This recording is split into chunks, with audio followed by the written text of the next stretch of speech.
Proof of ancient civilizations exists in every major museum right now. It's labeled geological anomaly. In 2018, two scientists published a paper that should have shattered history. It didn't. The title? The Saluran hypothesis. The question: would it be possible to detect an industrial civilization in the geological record? Translation: were we the first intelligent species, or just the latest? Here's why that question should make your skin prickle. Earth is 4.5 billion years old. Modern humans appeared 300,000 years ago. That leaves 4.4 billion years unaccounted for. 4 billion years where entire civilizations could have risen and fallen, erased completely by plate tectonics, erosion, and time itself. Now imagine you're standing in a laboratory where fluorescent lights hum a frequency you feel more than hear. In your hands, you hold a rock core from 56 million years ago, and the carbon isotope ratios are screaming something impossible. This pattern matches industrial fossil fuel combustion, factories and power plants burning through an energy revolution. But this is 56 million years ago, when the most advanced creatures should have been primitive mammals with walnut-sized brains. Someone was here. Something was burning fuel. And then it vanished so completely, we've been calling it natural climate fluctuation, because the alternative seems too strange to consider. Tonight, you're going to walk through 7 doors that history has locked. Behind the first door, you'll examine those impossible isotopes and learn how chemical signatures persist in rock long after every building has crumbled, every machine has corroded.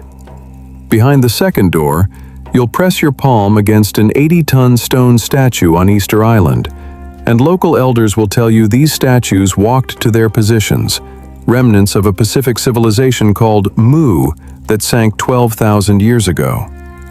Behind the third door, you'll read Plato's account of Atlantis not as myth, but as testimony.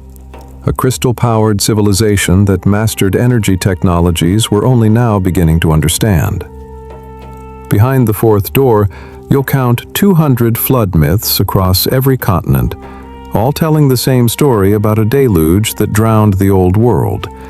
And you'll see geological evidence that massive catastrophic floods actually happened. Behind the fifth door, you'll descend into Tibetan caves where monks whisper about tunnels leading to Agartha, an underground kingdom where surface survivors built cities in caverns so vast they have their own weather. Behind the sixth door, you'll discover Hyperborea, an Arctic paradise before the poles shifted, where people lived for centuries and built temples aligned to Earth's magnetic field before sudden climate change froze them under miles of ice. Behind the seventh door, you'll examine maps from the 1600s through 1800s, all showing Tartaria, a massive empire spanning half of Asia. Then watch it vanish from every map after 1900, erased so thoroughly that mentioning it today marks you as a conspiracy theorist, despite architectural evidence in every major city, buildings with 12-foot doorways and acoustic properties suggesting they were resonance chambers for lost technologies. These aren't separate mysteries. They're chapters of one forbidden chronicle. Rise, advance, fall, forget, repeat. And here's what makes it forbidden. If it happened before, it can happen again. If civilizations rose to incredible heights, then collapsed so completely their existence became myth, then we're not special, not the pinnacle, not the first to think we'd figured it out. We're just the latest in a cycle Earth has seen before. If you stay until the end, you'll understand why the Smithsonian collected giant skeletons in the 1800s. Then those skeletons disappeared. Why Antarctica is surrounded by treaties controlling who can explore there.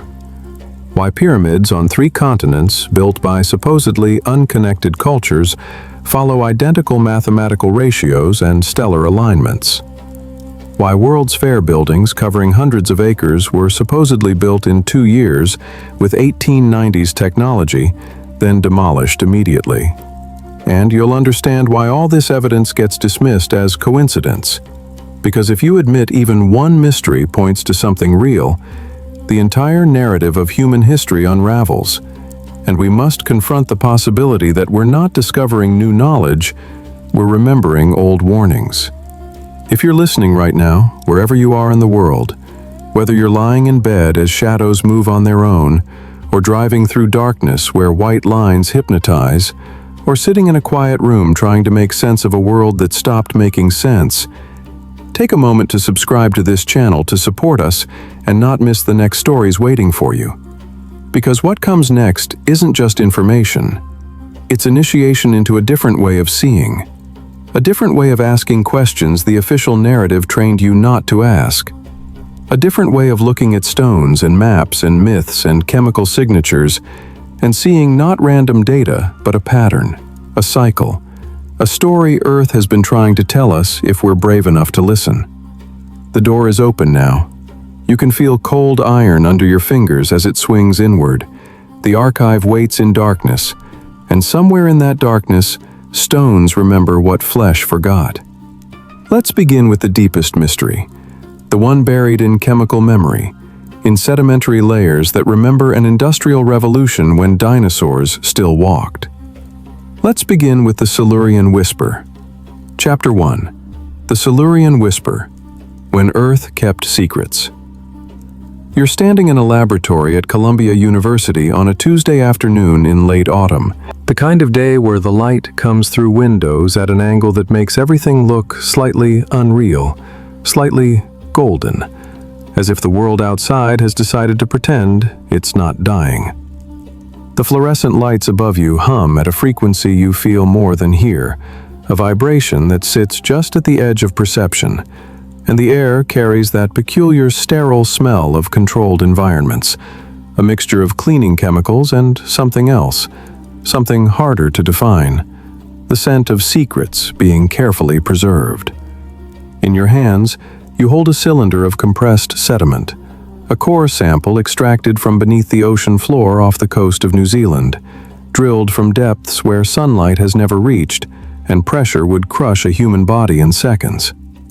The label on the storage tube says Paleocene-Eocene boundary, which means this stone is 56 million years old, which means it formed in an era so distant that the continents were in different positions, the climate was radically different, and nothing remotely human existed anywhere on Earth.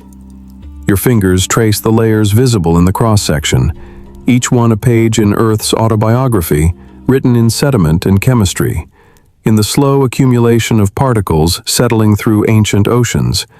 And you notice something that doesn't belong, something that makes the instrument readings beside you flash red. The carbon isotope ratios are wrong. Specifically, carbon-12 is significantly elevated compared to carbon-13.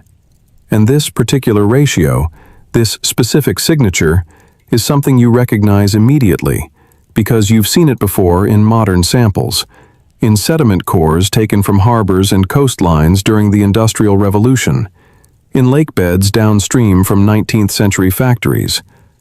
This is the chemical fingerprint of massive fossil fuel combustion, the unmistakable trace of coal and oil being burned on a planetary scale, the kind of signature that requires not just fire, but industry, infrastructure, an entire civilization extracting carbon that's been locked underground for millions of years and releasing it into the atmosphere. But here's what makes your hands shake slightly as you set the sample down. This isn't a modern sample. This is 56 million years old. The most advanced life forms in that era, according to every textbook you've ever read, every peer-reviewed paper you've ever studied, were early mammals, creatures with brains the size of walnuts, nothing capable of tool use, let alone industry, nothing that should be able to leave this kind of chemical signature. You reach for another sample, this one from a completely different location, extracted from sediment in the North Atlantic, and the readings are the same.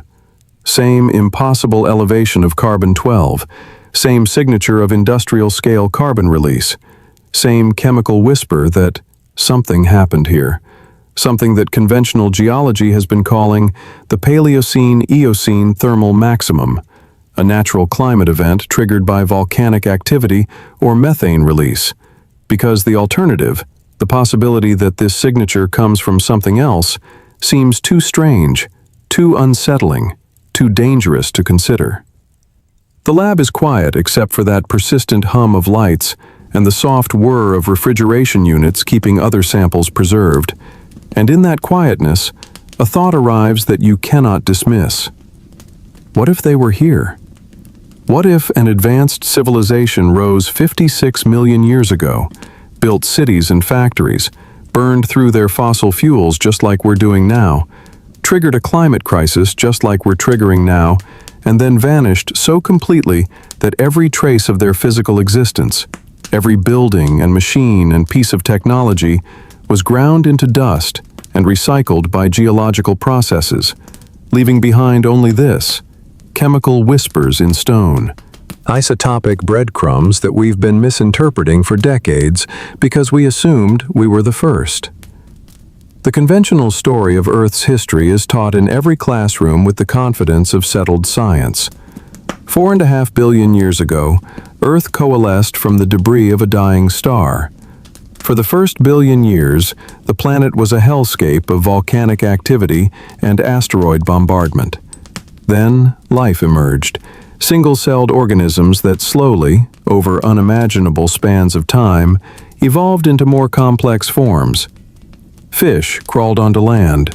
Reptiles dominated. An asteroid struck 66 million years ago, ending the age of dinosaurs and opening a pathway for mammals to diversify. Primates appeared. Hominids evolved. And finally, roughly 300,000 years ago, anatomically modern humans arrived. And with us came the first and only technological civilization this planet has ever known. This narrative is elegant, linear, and comforting.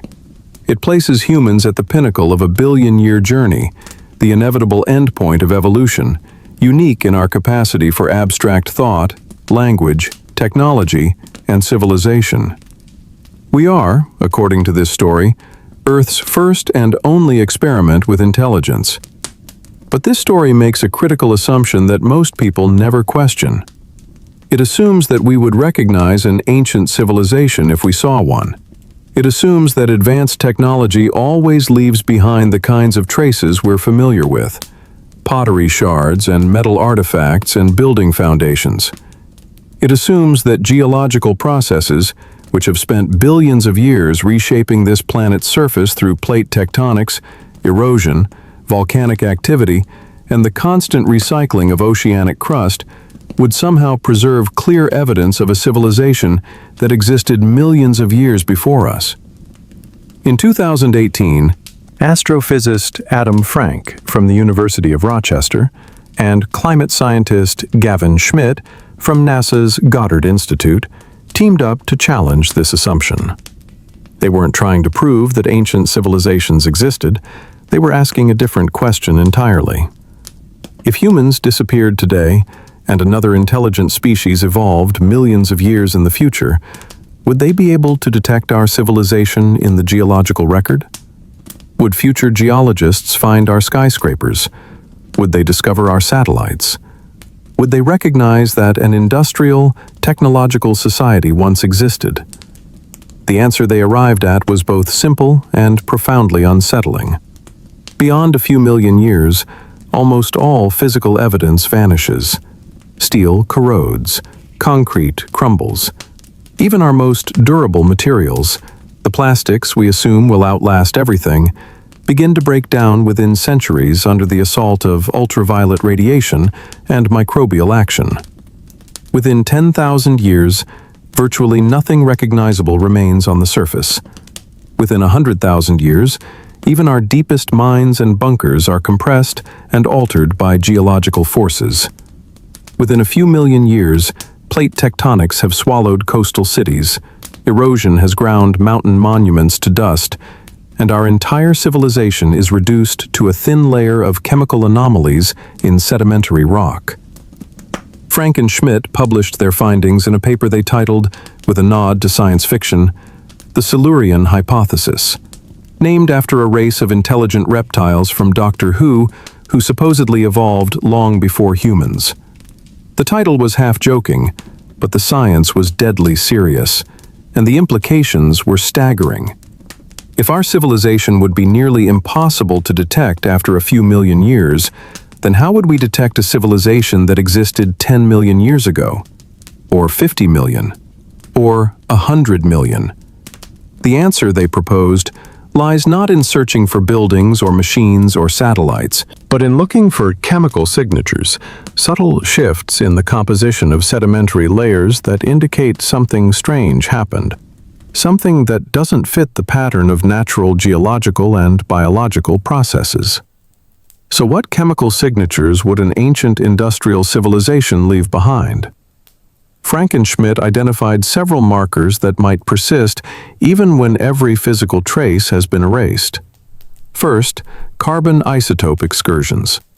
When you burn fossil fuels, you release carbon that's been sequestered underground for millions of years, and this ancient carbon has a distinct isotopic signature, specifically a higher ratio of carbon-12 to carbon-13 compared to carbon that cycles through the atmosphere naturally.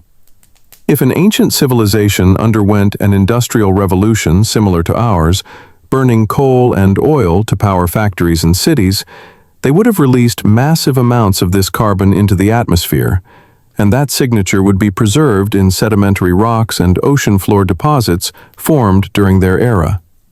The fascinating and unsettling fact is that we do see carbon isotope excursions in the geological record. Moments when the ratio suddenly shifts in ways that seem to indicate massive carbon release. The most dramatic example is the Paleocene-Eocene thermal maximum that occurred 56 million years ago. Global temperatures spiked by 5 to 8 degrees Celsius. At the North Pole, temperatures reached 20 degrees Celsius, warm enough for palm trees and crocodiles. The warming persisted for over 200,000 years, and during that time, massive amounts of carbon flooded the atmosphere and oceans, acidifying the water and causing widespread extinctions of deep-sea organisms. Conventional geology attributes this event to volcanic activity, specifically the formation of the North Atlantic igneous province, or to the sudden release of methane hydrates from warming ocean floors. Both are plausible natural explanations.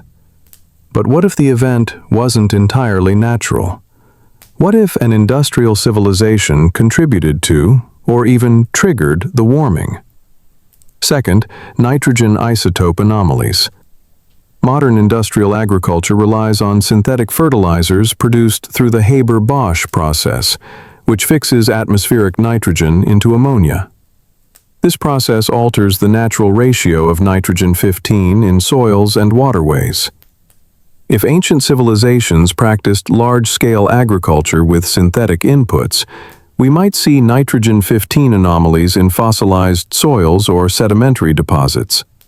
These anomalies do exist in the geological record, though they're typically attributed to changes in ocean circulation or biological nitrogen fixation rates. Third, and this is where the hypothesis enters truly speculative territory, radioactive isotopes. If an ancient civilization developed nuclear technology for energy production or weapons, they would have created isotopes that don't occur naturally or occur only in vanishingly small amounts.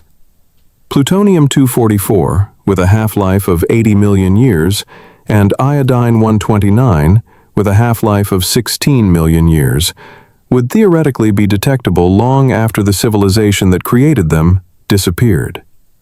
The problem is distinguishing artificial from natural sources. In 1972, French scientists discovered something extraordinary in Gabon, West Africa. A series of uranium deposits at a site called Oklo had undergone sustained nuclear fission reactions roughly 2 billion years ago. When uranium concentrations, water presence, and geological conditions aligned perfectly, nature created its own nuclear reactors. This discovery proved that natural processes can mimic nuclear technology, which means even if we found plutonium or iodine isotopes in ancient rocks, skeptics could argue they came from natural reactors rather than artificial ones. For over a century, the scientific community viewed dinosaurs as evolutionary dead ends, impressive in size but limited in intelligence. Cold-blooded reptiles, incapable of the complex behaviors we associate with mammals. The Stegosaurus became a symbol of dinosaur stupidity, its brain so tiny that scientists once theorized it needed a second brain in its hip to control its hind legs, a theory later disproven, but which lingered in popular imagination. Recent discoveries have shattered these comfortable assumptions. In 2021, paleontologist Diego Pol published research on Maiasaura, whose name means good mother lizard. These herbivorous dinosaurs return to the same nesting sites year after year, demonstrating not just memory, but environmental assessment and long-term planning. Maiasaura communities exhibited sophisticated social structures. Males guarded nesting females and protected eggs, while younger individuals foraged and maintained territorial boundaries. This level of cooperation requires communication, social hierarchy, and the ability to coordinate complex group behaviors. These weren't mindless reptiles operating on instinct.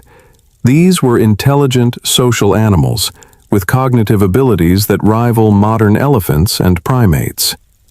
But if Maiasaura impressed scientists with social intelligence, another species has captured imaginations for decades. Troodon, a small bipedal dinosaur from the late Cretaceous period, possessed a brain-to-body mass ratio higher than most of its contemporaries, approaching ratios seen in modern crows and parrots, which are among the most intelligent birds. Troodon had large, forward-facing eyes, providing binocular vision and depth perception, traits associated with hunters and problem solvers. Its hands featured partially opposable digits, capable of grasping objects with precision. Examination of fossilized brain cases reveals enlarged regions associated with higher cognition and sensory processing. In 1982, paleontologist Dale Russell of the Canadian Museum of Nature took these observations into speculative territory. He created a model of what he called the Dinosauroid, a theoretical evolution of Troodon into a humanoid form if dinosaurs hadn't gone extinct. His model showed an upright creature with large eyes, three-fingered hands, and a bulbous skull housing an enlarged brain. Russell proposed that, if the asteroid impact 66 million years ago hadn't occurred, species like Troodon might have continued evolving toward greater intelligence, potentially developing tool use, language, and civilization. The scientific establishment largely dismissed Russell's Dinosauroid as entertaining speculation, but the question lingers. Intelligence is an evolutionary advantage. Once a lineage develops problem-solving abilities, those abilities tend to increase because they provide survival benefits. Dinosaurs dominated Earth for over 160 million years, far longer than mammals have existed. We know some species showed signs of advanced cognition. So why is it impossible that one species, perhaps Troodon, or another whose fossils we haven't discovered, took the next step? Why couldn't they have developed primitive tools, basic language, simple technologies? And if they did, what evidence would remain after 66 million years of geological recycling? The answer, according to the Saluran hypothesis, is almost none. Tools corrode, buildings erode, writing weathers away.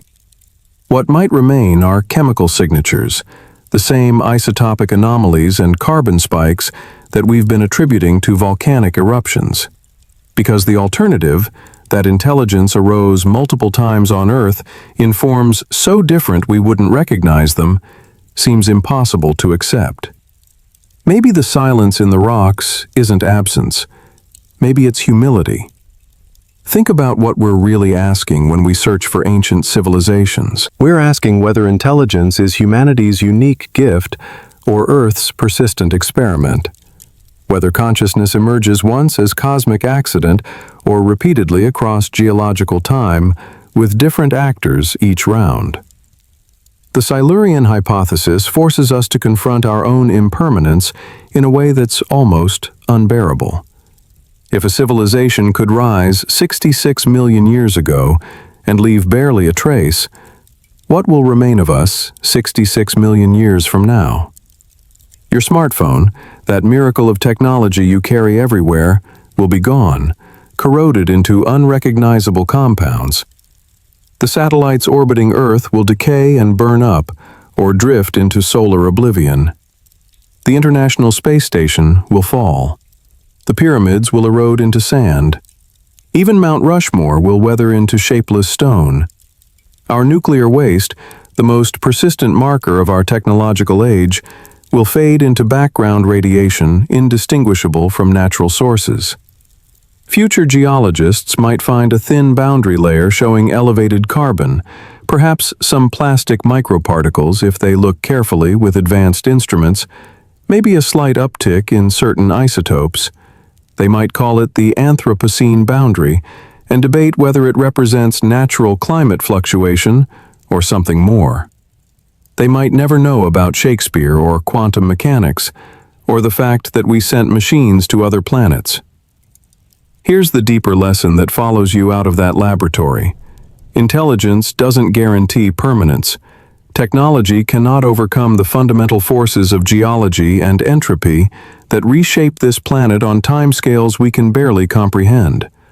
The stones keep their secrets not because they're hiding something deliberately, but because that's what stones do. They compress and fold and subduct and melt and reform, recycling the past into an unreadable present. Perhaps the Silurians, if they existed, understood this. Perhaps they knew that monuments are temporary, that writing fades, that the only immortality lies not in stone, but in patterns, in the genetic memories and behaviors of descendants they would never meet. Or perhaps they left us a message after all, written not in language but in chemistry, in those strange ratios that make scientists uncomfortable. Maybe the message is simple.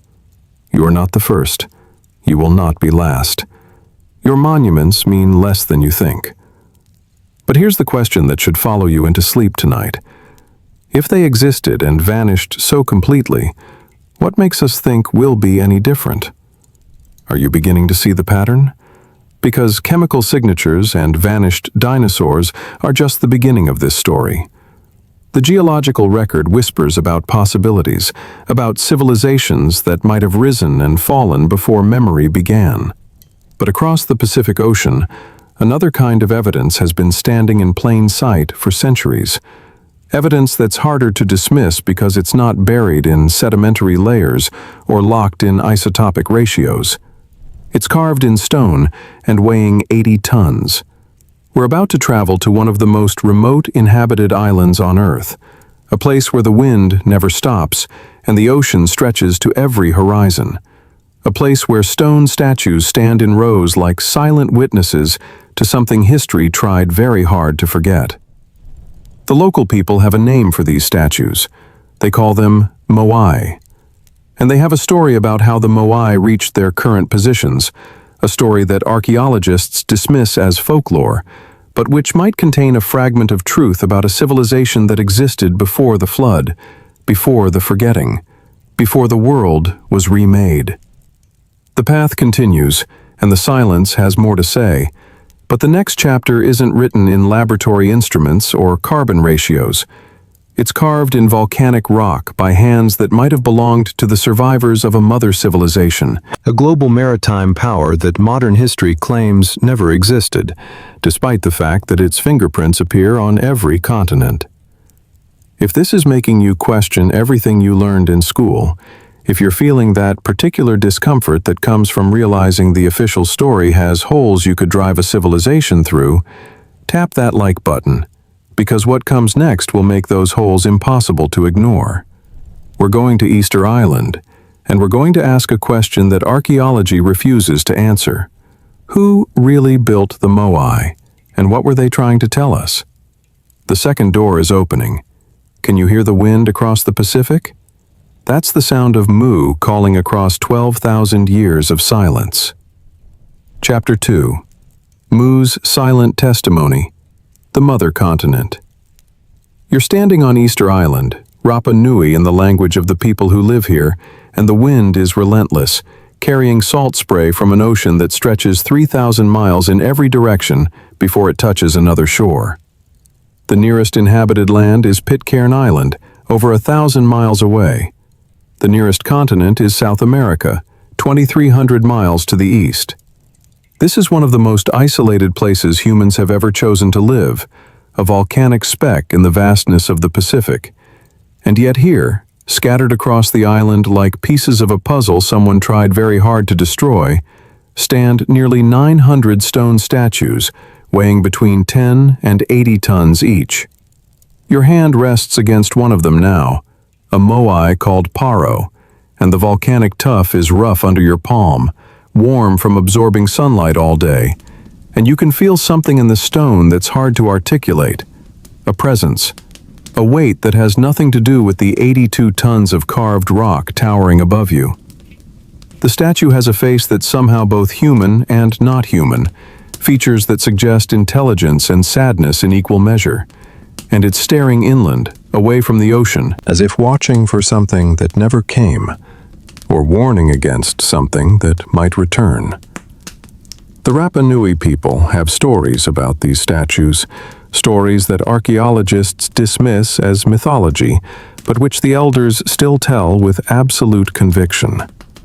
They say the Moai walked to their positions, not rolled on logs, not dragged with ropes, but walked, animated by mana, by spiritual power, by something that modern science doesn't have words for.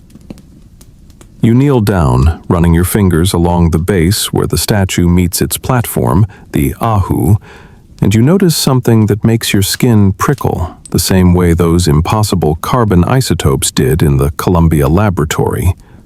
The precision is unsettling. The stones fit together with tolerances measured in fractions of millimeters. No mortar, no gaps, just rock meeting rock, with a perfection that suggests either incredible patience or technology we're not acknowledging. The statue itself is carved from a single piece of volcanic tuff, quarried from Rano Raraku crater on the other side of the island, transported somehow across miles of rough terrain, erected precisely, and then crowned with a separate piece of red scoria stone called a pukao that weighs several additional tons. Modern engineers have tried to replicate this feat using the tools that mainstream archaeology claims were available to the Rapanui, stone hammers and wooden rollers, and hundreds of workers pulling ropes. And they managed, barely, to move a small replica a few hundred yards before the experiment collapsed in logistical chaos. Yet here stand 900 statues, some of them massive, transported miles across difficult terrain and positioned with astronomical precision. And here's what makes archaeologists shift uncomfortably when you ask them directly. The oldest Moai, the ones at the bottom of archaeological layers, are the most sophisticated, the most precisely carved, the largest and most technically accomplished. As you move forward in time, the statues become cruder, smaller, less refined, as if the knowledge of how to make them properly was being lost with each generation. As if the people creating the later statues were trying to copy something they no longer fully understood, imitating a technique handed down from ancestors who possessed skills that had already begun to fade. The story of Mu begins not on Easter Island, but in the jungles of Mexico in the 1870s, where a man named Augustus Le Plongeon spent years studying Mayan ruins and becoming obsessed with a single question that would consume the rest of his life. Where did the Maya come from?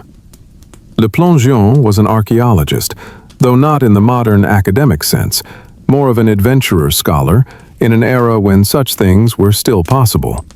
And he was convinced that Mayan civilization was far older than Egypt, that it represented not a regional development, but the echo of something much larger, much more ancient. He claimed that during his studies of Mayan texts and inscriptions, he encountered references to a great land that existed before all known civilizations, a continent in the Pacific that the Maya called Mu. According to Le Plongeon, this was the motherland, the source from which all human civilization flowed, and it had been destroyed in a catastrophe so complete that only scattered survivors remained to pass down fragments of the original knowledge.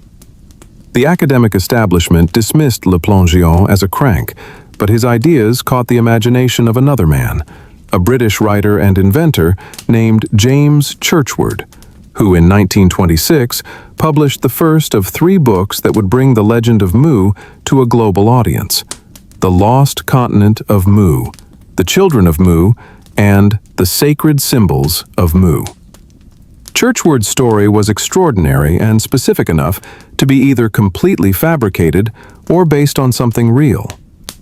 He claimed that 50 years earlier, while serving as a soldier in India during a famine relief operation, he befriended a high-ranking temple priest who showed him something that would change his understanding of human history. The priest brought out ancient tablets, stone slabs covered in writing in a language that Churchward couldn't read, a language the priest called Nagamaya, a tongue so ancient that only 2 other people in India could interpret it. Churchward made a deal.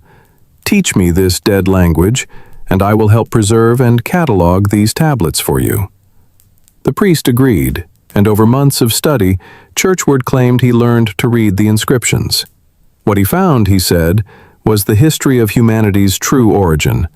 The tablets spoke of Mu, a vast continent in the Pacific Ocean that existed between 50,000 and 12,000 years ago, a paradise land dominated by what Churchward described as a superior civilization, advanced in ways that made even modern society look primitive. According to Churchward's interpretation, Mu was home to 64 million people, divided into 10 tribes, but unified under a single government and following a single religion based on the worship of a creator god.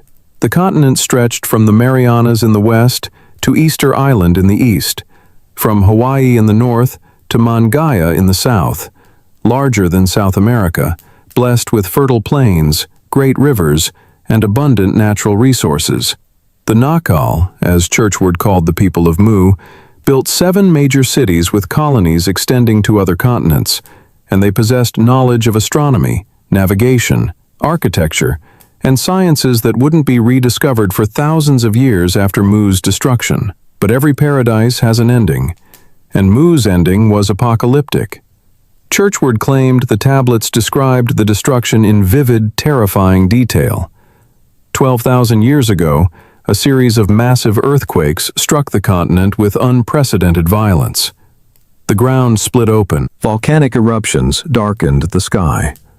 And then, in what Churchward described as almost a single night, the entire landmass collapsed into what he called a great abyss of fire, an underground chamber or volcanic system that gave way beneath the continent's weight.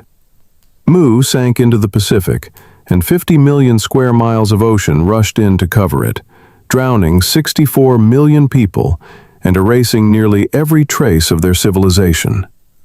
The survivors, scattered to the edges of the disaster, fled to other lands, carrying fragments of Mu's knowledge to Egypt, India, China, and the Americas, becoming the mysterious, civilized strangers that appear in so many ancient legends, the bearded gods who taught writing and astronomy and agriculture to primitive peoples. This is why, Churchward argued, we see similar pyramids in Egypt and Mexico, similar astronomical knowledge in Babylon and Peru, similar flood myths in every culture. These weren't independent developments. They were memories of Mu, transmitted by refugees, degraded over millennia, but still recognizable if you knew what to look for. The academic response to Churchward was swift and dismissive. Where were these tablets? Why had no one else seen them? Why couldn't Churchward provide even a single photograph or rubbing of the inscriptions? His claim that the tablets were too sacred to photograph and remained in the possession of the Indian temple seemed convenient, almost designed to prevent verification. And even if the tablets existed, critics argued, Churchward had no credentials in linguistics or ancient languages. How could he be certain his translations were accurate? Maybe he was simply reading what he wanted to read, projecting his own theories onto ambiguous symbols. But dismissing Churchward didn't make the questions go away. It didn't explain the Moai statues you're standing beside right now, carved with techniques that seem beyond the capabilities of the stone tools that mainstream archaeology claims were used. It didn't explain why the Rapanui language contains words with no clear etymology, words that seem borrowed from somewhere else, some other tongue that no longer exists. It didn't explain the megalithic platforms, the ahu, built with stones so precisely fitted that archaeologists use terms like incredible and mysterious, and we're not sure how they did this.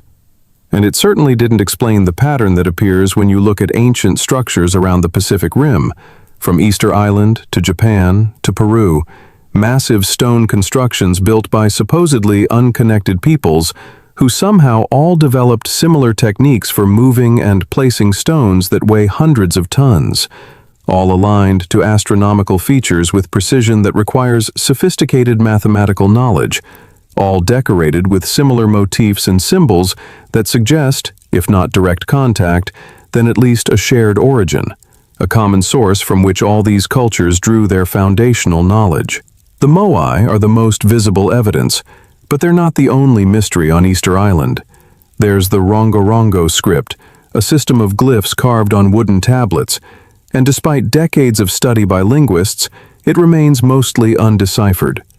The few scholars who claim to have made progress suggest it might be related to the Indus Valley script, which would place its origins on the opposite side of the world. There's the fact that the island's original name, according to the earliest Rapanui traditions, was Tepito o Tehenua, the navel of the world, suggesting the inhabitants believed this remote speck of land was somehow central to something much larger. And there's the unsettling pattern in the archaeology itself. The island shows signs of a society that peaked early and then declined, not the expected trajectory of a civilization developing locally over time. The earliest settlements show the most advanced construction techniques, the most sophisticated tool use, the largest undertakings. Later periods show decline, smaller statues, cruder work, eventual abandonment of statue carving altogether, as if the knowledge was eroding with each passing generation. This pattern repeats across the Pacific. In Tonga, massive trilithon stones that rival Stonehenge were erected using techniques that remain mysterious. In Pohnpei, the ruins of Nan Madol rise from the reef, a city built on artificial islands using basalt columns weighing up to 50 tons each, transported from quarries miles away and stacked with precision that suggests either incredible organizational capacity or technologies we're not acknowledging. In New Zealand, the Maori have legends of arriving in great voyaging canoes, but they also have stories of people who were there before them. The Patupaiarehe, described as pale-skinned, sometimes living in mist-shrouded mountains, possessing knowledge of stonework and sorcery. The connecting thread, the pattern that appears when you step back and look at the Pacific as a whole, is this. Everywhere you find megalithic construction, you find legends of a people who came before, who possessed greater knowledge, who disappeared in a catastrophe involving water, flood, submersion. The legends differ in details, but agree on essentials. There was a great land. There was a great disaster. There were survivors. Some anthropologists explain this as a cultural memory of rising sea levels at the end of the last ice age, when lower ocean levels exposed land bridges and coastal areas that are now submerged. But that explanation feels insufficient when you're standing here on Easter Island, your hand on 80 tons of precisely carved volcanic rock, looking at construction that required not just labor, but mathematical and engineering knowledge that supposedly didn't exist among Paleolithic peoples. The question Churchward posed, the question the plongeon asked before him, refuses to disappear no matter how many times academics dismiss it. If Mu didn't exist, if there was no mother civilization in the Pacific, then how do you explain the statues? How do you explain the platforms? How do you explain similar construction techniques appearing on islands separated by thousands of miles of open ocean? How do you explain the legends that all say the same thing? And most unsettling of all, if the Moai really did walk, if the legends preserve some kernel of truth about technologies we no longer understand, then what other truths are hiding in plain sight, labeled as mythology because the alternative is too strange to accept? Maybe the ocean doesn't hide failures, but warnings. Think about what it means if Mu existed.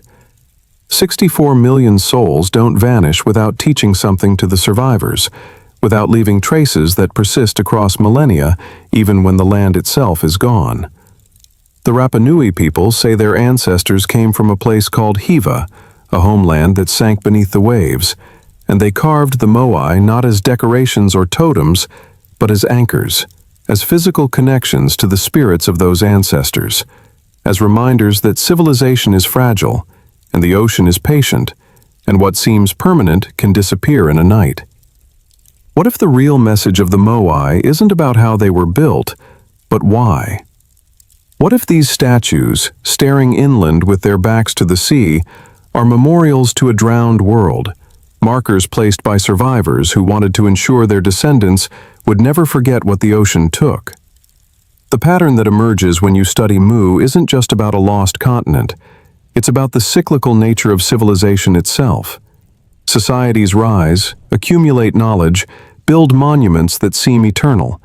And then something happens, a natural disaster, or a slow decline, or a sudden catastrophe, and the knowledge disperses. The monuments erode. The memory fades, until all that remains are stories that sound like myths, and stones that seem impossible. We look at the Moai, and we ask, how did they do it?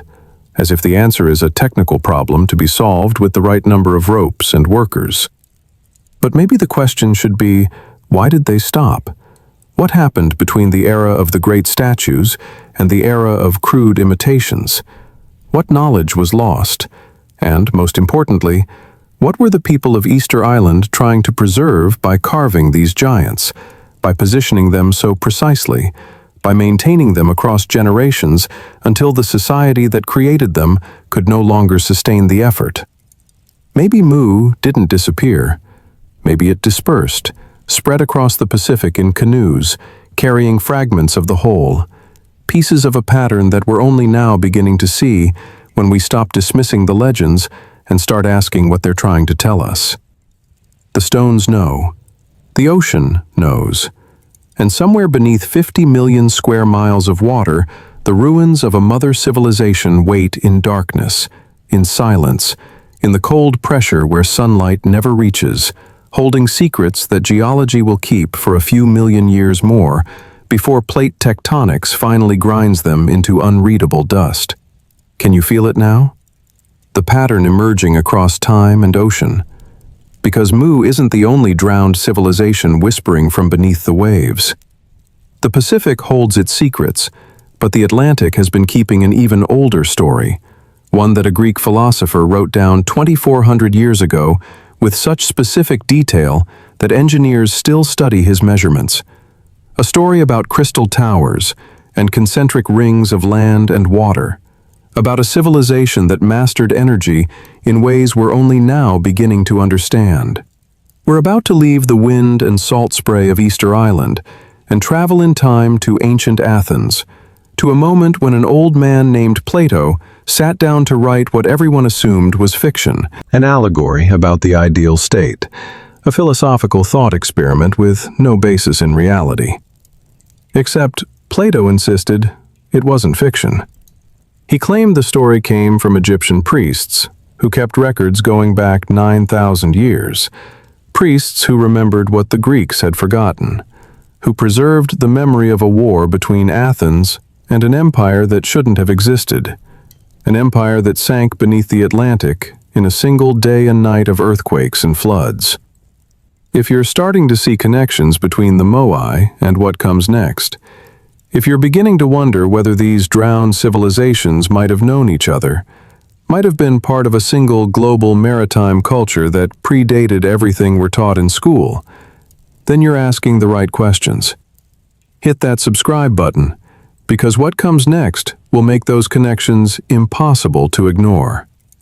The third door is opening, and behind it stands not mythology but testimony, not fantasy but engineering specifications, not legend, but a detailed architectural description of a city that modern researchers have spent decades trying to locate.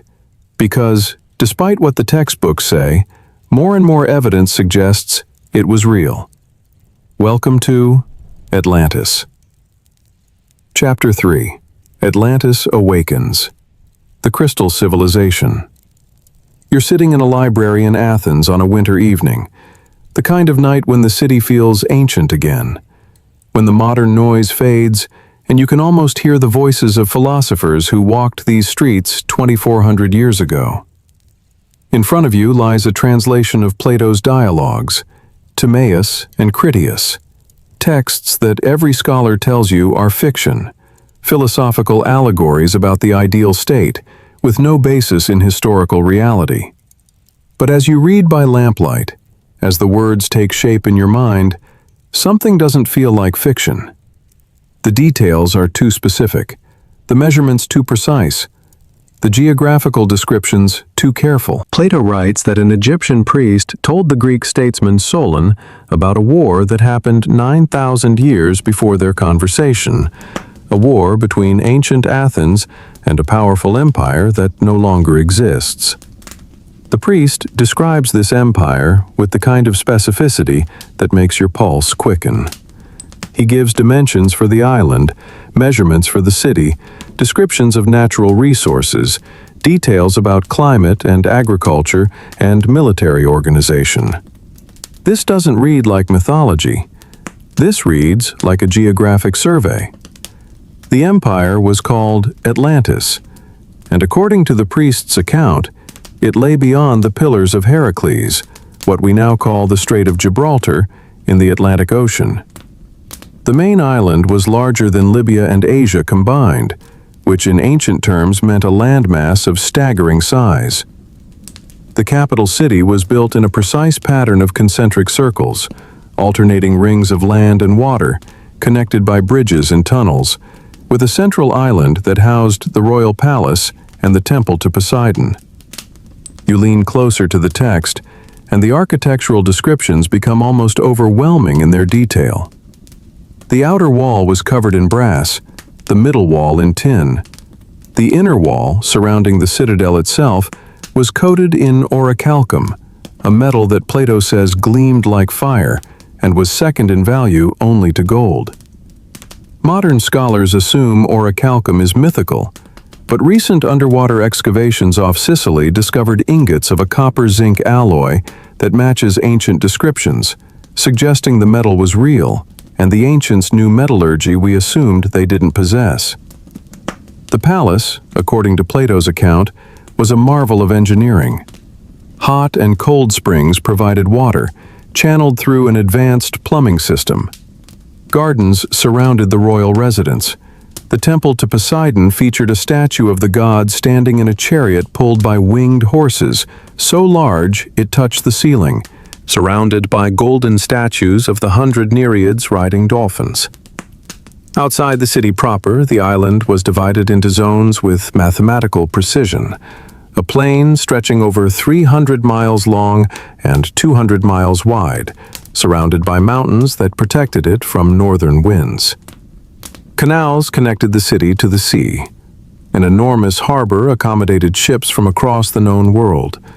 The military maintained 1,200 ships and 10,000 chariots. This is the detail that makes fiction feel like testimony. These aren't the vague outlines of myth. These are the specifications of someone describing something they believed was real, something they wanted others to be able to find, to verify, to recognize if they ever encountered it. Plato wasn't known for writing historical fiction. His Republic is philosophy. His Symposium explores love through dialogue. His Phaedo examines the immortality of the soul. When he wrote about ideal states, he presented them as thought experiments, clearly marked as imaginative constructs. But with Atlantis, he does something different. He frames it as history transmitted through reliable sources. He names names. He provides a chain of transmission. The story came from Solon, one of Athens' most respected lawgivers, who heard it from Egyptian priests at Cayce during his travels in Egypt around 590 BCE. These priests, according to Plato, kept written records going back thousands of years, records that the Greeks had lost in their own dark ages and floods.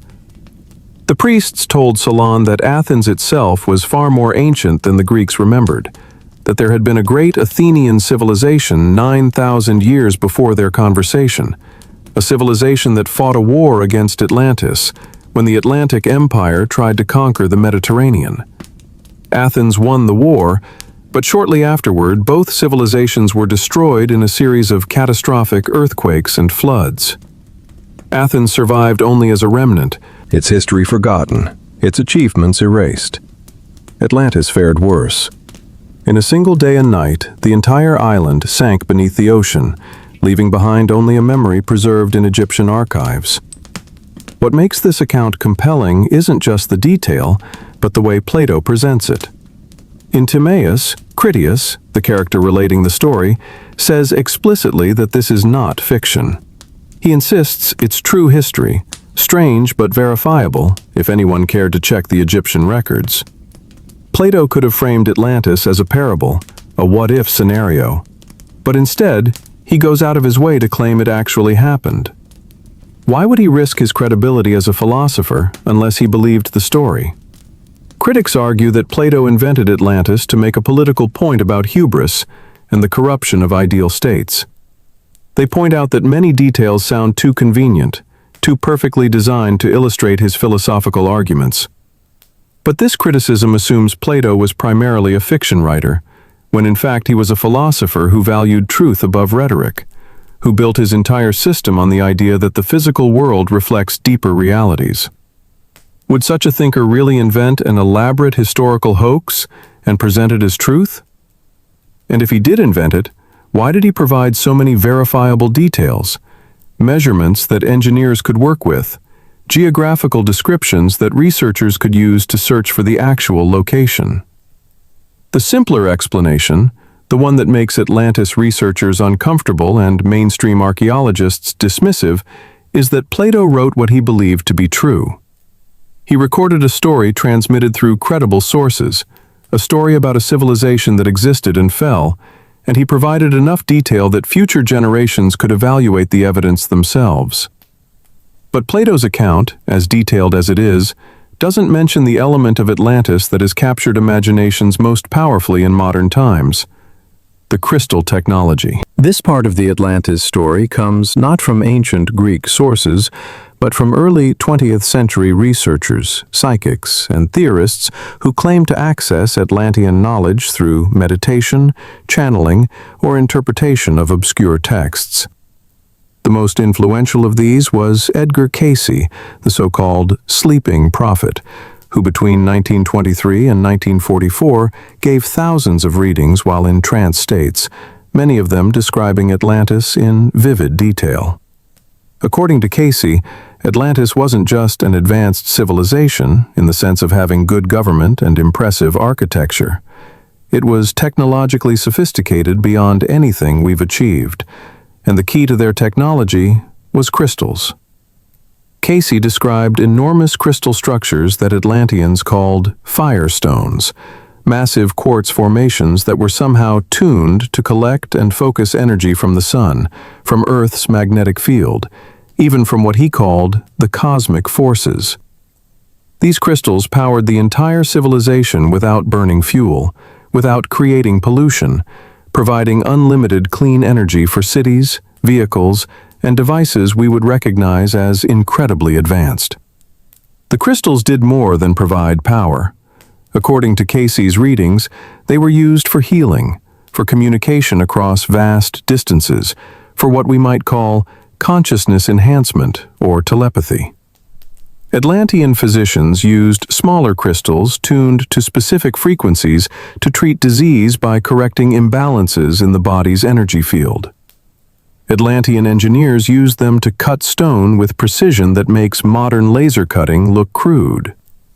Some researchers have noted that Cayce's descriptions, despite being given in trance states, align suspiciously well with modern piezoelectric theory, the scientific understanding that certain crystals generate electrical charge when subjected to mechanical stress, and can also convert electrical energy into mechanical movement. Quartz, silicon dioxide, is the most common piezoelectric material and forms the basis of most modern electronics, from watches to computer processors. We know crystals can be used to store, transmit, and modulate energy. We know they respond to electromagnetic fields. What we don't know, what mainstream science dismisses as impossible, is whether crystals could be scaled and tuned to the degree Cayce described, whether a sufficiently large and properly configured crystal matrix could actually function as a power plant or communication system. The scientific objection is straightforward. We've never seen it work at that scale.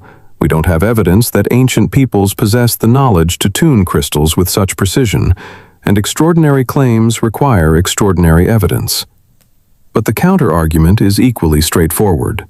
We haven't looked properly. If Atlantis sank beneath the ocean 12,000 years ago, if its ruins lie under miles of water and millennia of sediment, if the locations we've been searching, primarily the Mediterranean and Caribbean, are wrong, and the actual site is somewhere unexpected like Antarctica or the Azores, then of course we haven't found the crystal technology. Absence of evidence isn't evidence of absence, especially when we're talking about something that would be underwater, corroded, possibly buried under sediment or ice, and which we wouldn't recognize even if we found it, because we're not looking for advanced technology in the deep past. Every account of Atlantis, whether from Plato or Cayce or the dozens of other sources that have emerged over centuries, agrees on one thing. The civilization fell, and it fell catastrophically. Plato describes violent earthquakes and floods. Cayce describes a series of destructions, the final one triggered by misuse of the crystal technology itself, as if the Atlanteans pushed their power systems beyond safe limits, and the resulting catastrophe literally tore the continent apart. The timing varies depending on the source. Plato places the destruction around 9600 BCE, which corresponds roughly to the end of the last ice age, when sea levels were rising rapidly as glaciers melted. Cayce gave dates ranging from 50,000 BCE for the first destruction to 10,000 BCE for the final sinking. Geological evidence shows that the period around 12,000 years ago was indeed catastrophic. The Younger Dryas impact hypothesis proposes that a comet struck Earth or exploded in the atmosphere, triggering massive climate shifts, megafloods, and the extinction of numerous large mammal species. Sea levels rose by hundreds of feet as ice sheets collapsed. Coastal areas that had been inhabited for thousands of years vanished beneath the waves. Any civilization that existed during this period and relied on coastal cities or islands would have been devastated. But beyond the mechanics of destruction, there's a pattern in the Atlantis story that appears across almost all ancient catastrophe myths. The civilization falls not because of external attack or random natural disaster, but because of internal corruption, because the people became arrogant, greedy, too confident in their power. Plato writes that the Atlanteans started as virtuous, just, and blessed by the gods. But over generations they became more human and less divine, more concerned with wealth and conquest than wisdom and justice. The gods, seeing this corruption, decided to punish them. Cayce's readings describe something similar, a society that developed incredible power through crystal technology, but gradually forgot the spiritual principles that should govern such power. The crystals were used not for healing and enlightenment, but for warfare and domination. The final catastrophe came when Atlantean engineers tried to weaponize the largest firestone, tuning it to a frequency that could destroy enemy cities at a distance, and the energies they unleashed feed back into Earth's crust, triggering earthquakes and volcanic eruptions that tore the continent apart. Whether you take this literally or metaphorically, the message is the same. Technology without wisdom is suicide. A civilization can achieve incredible heights, can master energy and matter, can build wonders that seem like magic. But if the knowledge isn't paired with ethical development, if power isn't balanced by humility and respect for natural limits, then the fall is inevitable and absolute. This is why the story of Atlantis persists. This is why it's more than ancient history or New Age fantasy. It's a warning encoded in narrative form, preserved across thousands of years, repeated in different cultures with different names, but the same essential truth. We can build ourselves into gods, but if we forget we're also mortal, the ocean is patient, and the earth will reclaim everything we thought we'd conquered. Maybe Atlantis didn't fall because it lacked power, but because it worshipped it. Think about what happens when a civilization reaches a point where technology makes anything seem possible, where ancient limits like distance and scarcity and human frailty appear to be problems that can be engineered away. The temptation isn't just to use that power, but to see oneself as immune to consequences, to believe that this time it's different, that we've figured out what previous societies missed, that our monuments and systems and safeguards will last forever. The Atlanteans, if they existed, didn't fail because their crystals stopped working. They failed because they stopped asking whether they should use them. They built power plants without thinking about what happens when power corrupts. They created technologies of abundance and turned them into technologies of domination. They achieved so much that they forgot the fundamental truth that every ancient wisdom tradition tries to teach. The higher you build, the harder you fall. And the ocean doesn't care about your achievements when the earth decides to shrug. We're living through our own Atlantean moment. We've split the atom. We've mapped the genome. We're building artificial intelligences that might surpass us. We're geoengineering the climate without fully understanding the systems we're altering. And, like the Atlanteans in every version of the story, we're confident that this time will be different, that we'll manage the power responsibly, that the warnings from the past don't apply to us because we're more advanced, more rational, more careful. But what if the story of Atlantis isn't about a specific island that sank? What if it's a pattern that repeats, a cycle that plays out whenever a civilization achieves enough power to reshape its world, but not enough wisdom to do so safely? What if Atlantis is happening right now, and we're too close to see it, too invested in the mythology of progress to recognize that we're following the same trajectory toward the same inevitable conclusion? The ruins lie beneath the ocean, not as historical curiosities, but as mirrors. When we search for Atlantis, we're searching for ourselves, trying to find evidence that, yes, it happened before. Yes, they were advanced. Yes, they fell completely. And underneath that search is a question we're terrified to answer. If they couldn't avoid the fall despite all their knowledge and power, what makes us think we can? Do you see it now? The pattern connecting Silurian whispers to Muse testimony to Atlantis warnings? 3 civilizations, 3 catastrophes, 3 stories that history calls mythology because accepting them as memory would mean accepting that we're not special, not the first, not immune to the cycles that have broken every previous attempt at permanence. But here's where the pattern becomes impossible to ignore. All 3 stories, separated by millions of years or thousands of miles or both, all mention the same event: water, flood, deluge. The world drowning in a catastrophe so massive it reshaped continents and forced survivors to rebuild from fragments.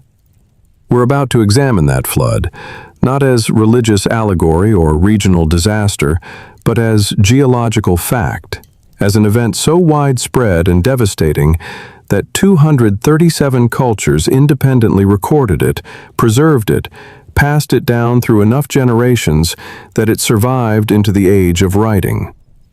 The Silurian hypothesis showed us that civilizations can vanish. Mu showed us that survivors remember. Atlantis showed us that power without wisdom guarantees the fall.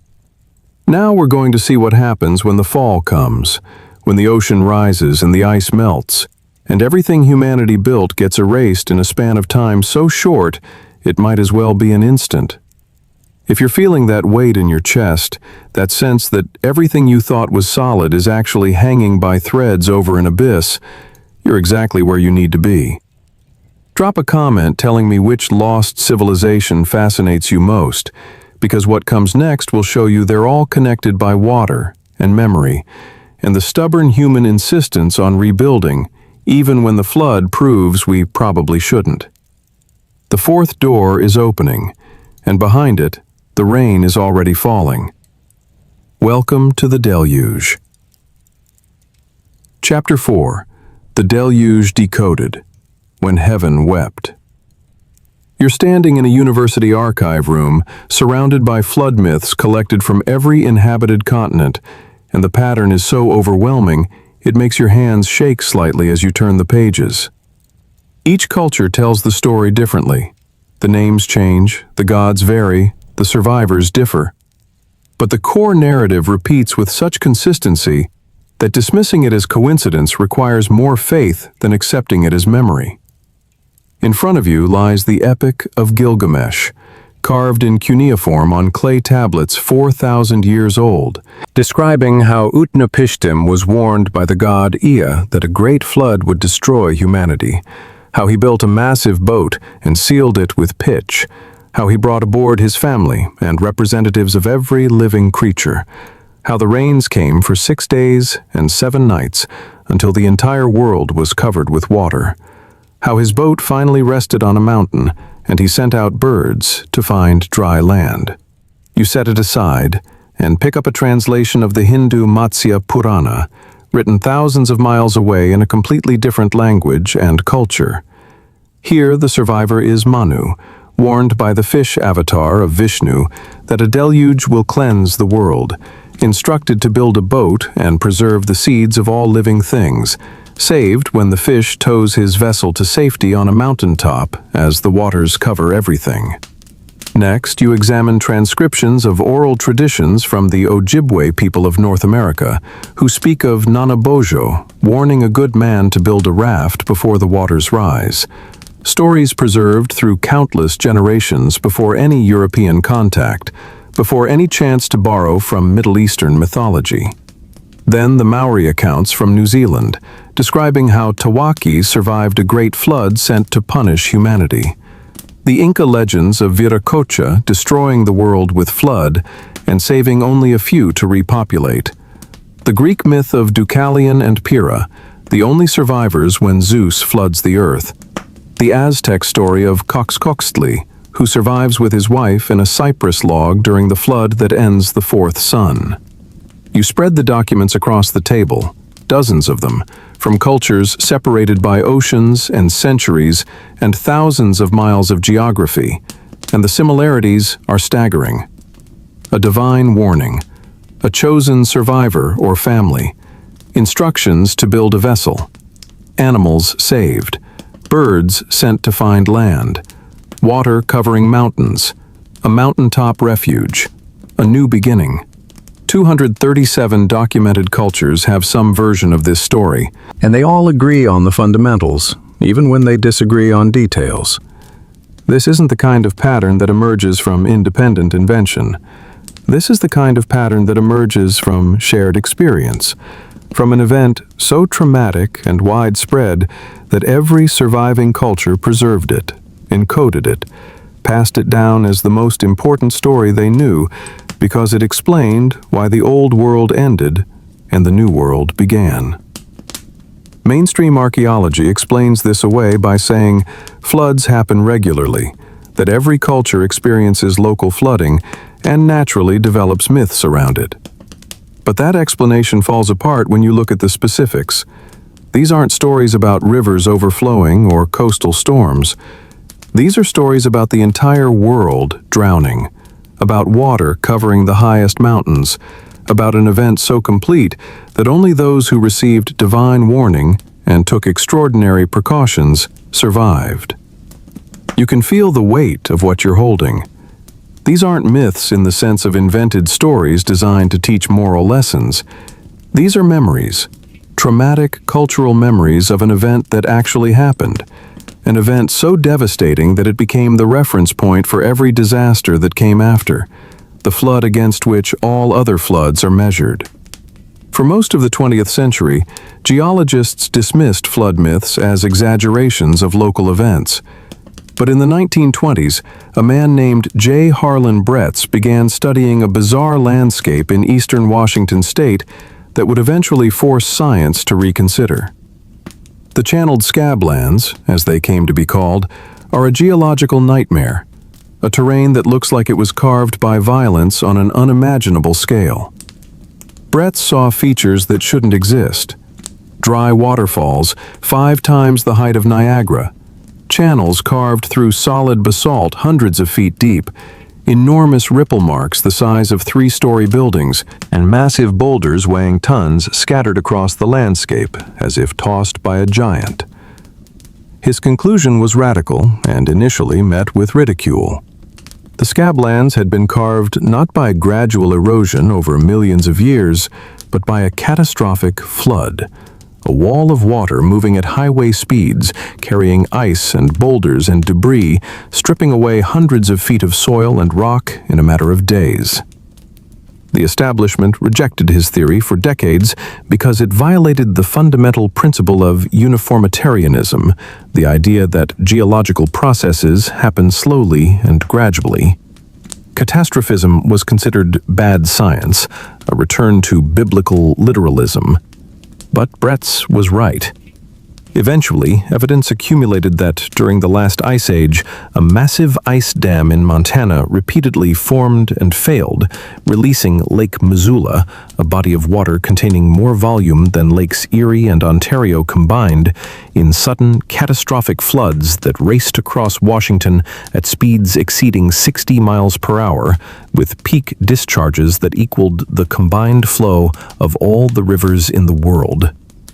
This happened not once, but dozens of times as the ice dam reformed and failed repeatedly. The Missoula floods proved that catastrophic flooding can and does reshape landscapes in geological instants. But here's what makes this relevant to the global flood myths. The Missoula floods happened at the end of the last ice age, roughly 12 to 15,000 years ago, exactly the time frame that many flood myths point to when they can be dated. And the Missoula floods weren't unique. Similar evidence of catastrophic flooding has been found across Siberia in the Altai Mountains, where even larger ice-dammed lakes catastrophically drained. In Europe, the drainage of ice-dammed lakes carved channels through the landscape. The Black Sea shows evidence of a massive flood around 7,600 years ago when rising Mediterranean waters breached the Bosphorus, turning a freshwater lake into a sea and flooding thousands of square miles of inhabited coastline. The English Channel may have been carved by a megaflood when an ice-dammed lake in the North Sea suddenly drained. What this geological evidence demonstrates is that the end of the last ice age wasn't a gradual warming, but a series of catastrophic events, massive floods triggered by collapsing ice dams and rapidly rising sea levels, floods large enough to destroy entire civilizations if any existed in their path. But glacial lake outbursts alone don't explain the global nature of flood myths or the timing that places them around 12,000 years ago. Enter the Younger Dryas impact hypothesis, a theory that remains controversial, but which provides a mechanism for worldwide catastrophe. Around 12,800 years ago, Earth's climate was warming steadily as the last ice age ended. Then suddenly, dramatically, temperatures plunged back into Ice Age conditions. This cold period, called the Younger Dryas, lasted for roughly 1,200 years before ending just as abruptly around 11,600 years ago with rapid warming. For decades, scientists debated what could cause such sudden climate reversals. In 2007, a team of researchers proposed a shocking answer. Earth was struck by fragments of a disintegrating comet. The evidence they presented includes a thin layer of sediment found at sites across North America, Europe, and Asia, dated to exactly 12,800 years ago, containing unusual materials that suggest cosmic impact. This layer shows elevated concentrations of platinum group elements that are rare on Earth's surface, but common in asteroids and comets. It contains nanodiamonds, microscopic diamond crystals that form only under the extreme temperatures and pressures of impact events. It includes spherules, tiny glass beads created when impact heat melts rock and sprays it into the atmosphere where it cools into spherical droplets. Most dramatically, it contains a form of carbon called Lansdowite that's associated with meteor impacts. The hypothesis suggests that a fragmented comet, possibly hundreds of meters across, broken into multiple pieces, struck the North American ice sheet. The impacts would have instantly vaporized massive amounts of ice, sending trillions of gallons of water into the atmosphere and across the landscape. The heat would have ignited continental-scale wildfires. The debris thrown into the atmosphere would have blocked sunlight, triggering the sudden cooling of the Younger Dryas. And the disruption of the ice sheets would have triggered the massive glacial lake outbursts like the Missoula floods. This wasn't a single event, but a cascade of catastrophes, each feeding into the next, creating a planetary disaster that would have been devastating to any human populations living at the time. The mainstream scientific community remains divided on the Younger Dryas impact hypothesis. Critics point out that some of the evidence could have alternative explanations, that not all claimed impact markers have been independently verified, that the theory requires an unusually large number of simultaneous impacts.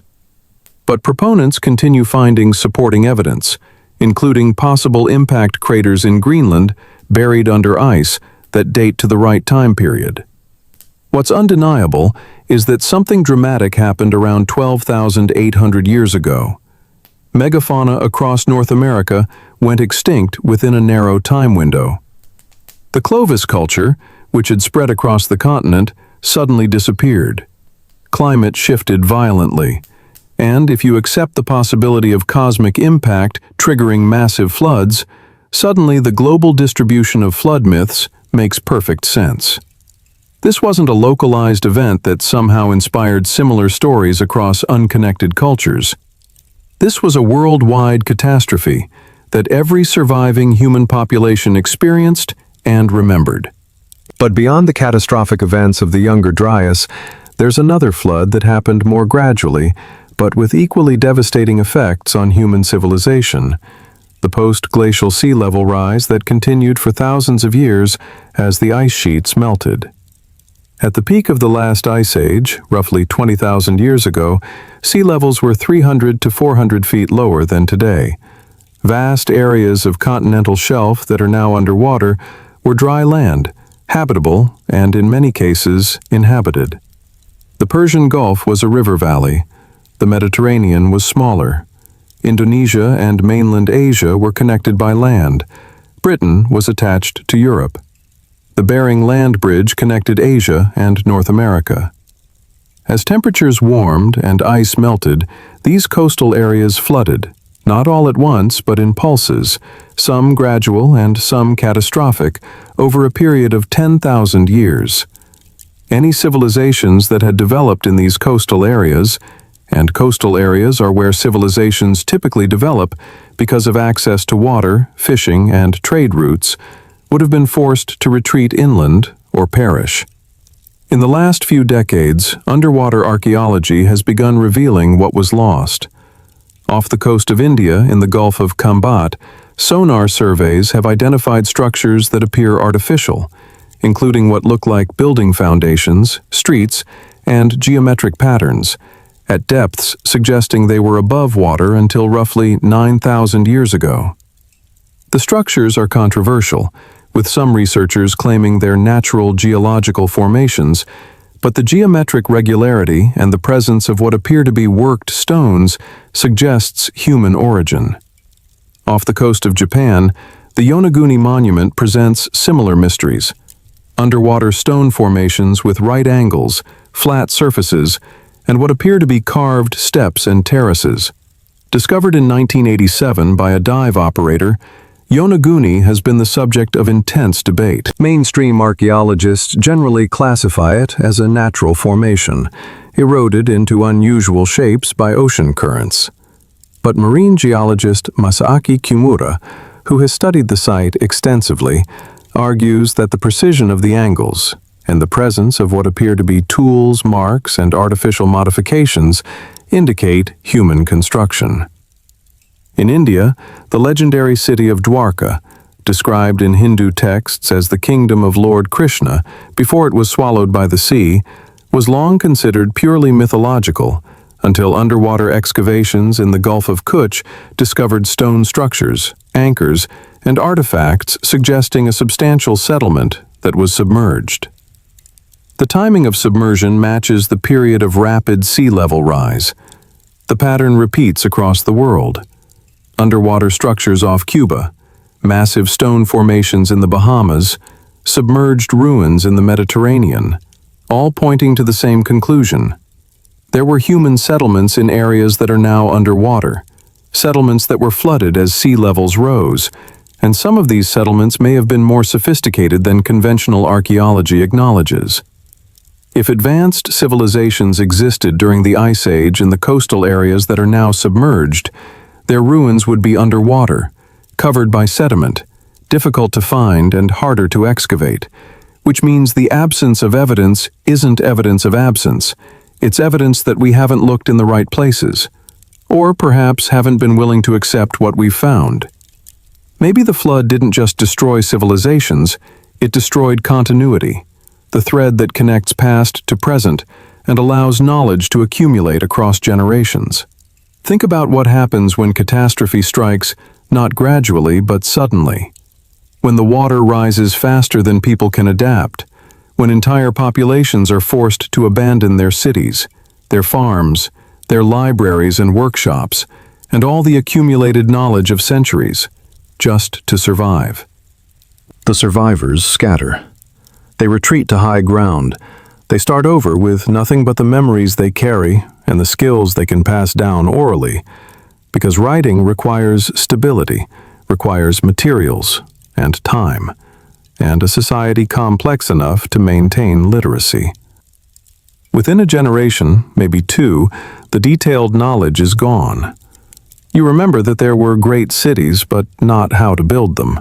You remember that your ancestors had powerful technologies, but not how they worked. You remember the flood because that trauma never fades, but you forget almost everything that came before it. This is why flood myths are so consistent, while pre-flood civilizations are so hazy. The event itself burned into collective memory so deeply that every culture preserved it. But what was lost in the flood, that fades into mythology, into stories about gods and giants and golden ages that sound too good to be true. Maybe they weren't too good to be true. Maybe they were just true, and the flood erased the evidence along with the people who could have testified to their reality. The lesson the flood teaches isn't about divine punishment for wickedness, though that's how many cultures framed it. The lesson is about fragility, about how quickly complexity can collapse when the conditions that support it disappear. We build our cities on coastlines. We concentrate our populations in flood zones. We construct elaborate systems that depend on stability, on the assumption that sea levels won't change dramatically, that climate will remain within predictable bounds, that the catastrophes of the past were unique events that won't repeat. But geology suggests otherwise. Ice ages come and go. Sea levels rise and fall. Comets strike. volcanoes erupt. And when they do, when the waters rise or the skies darken or the ground shakes, all our complexity becomes liability.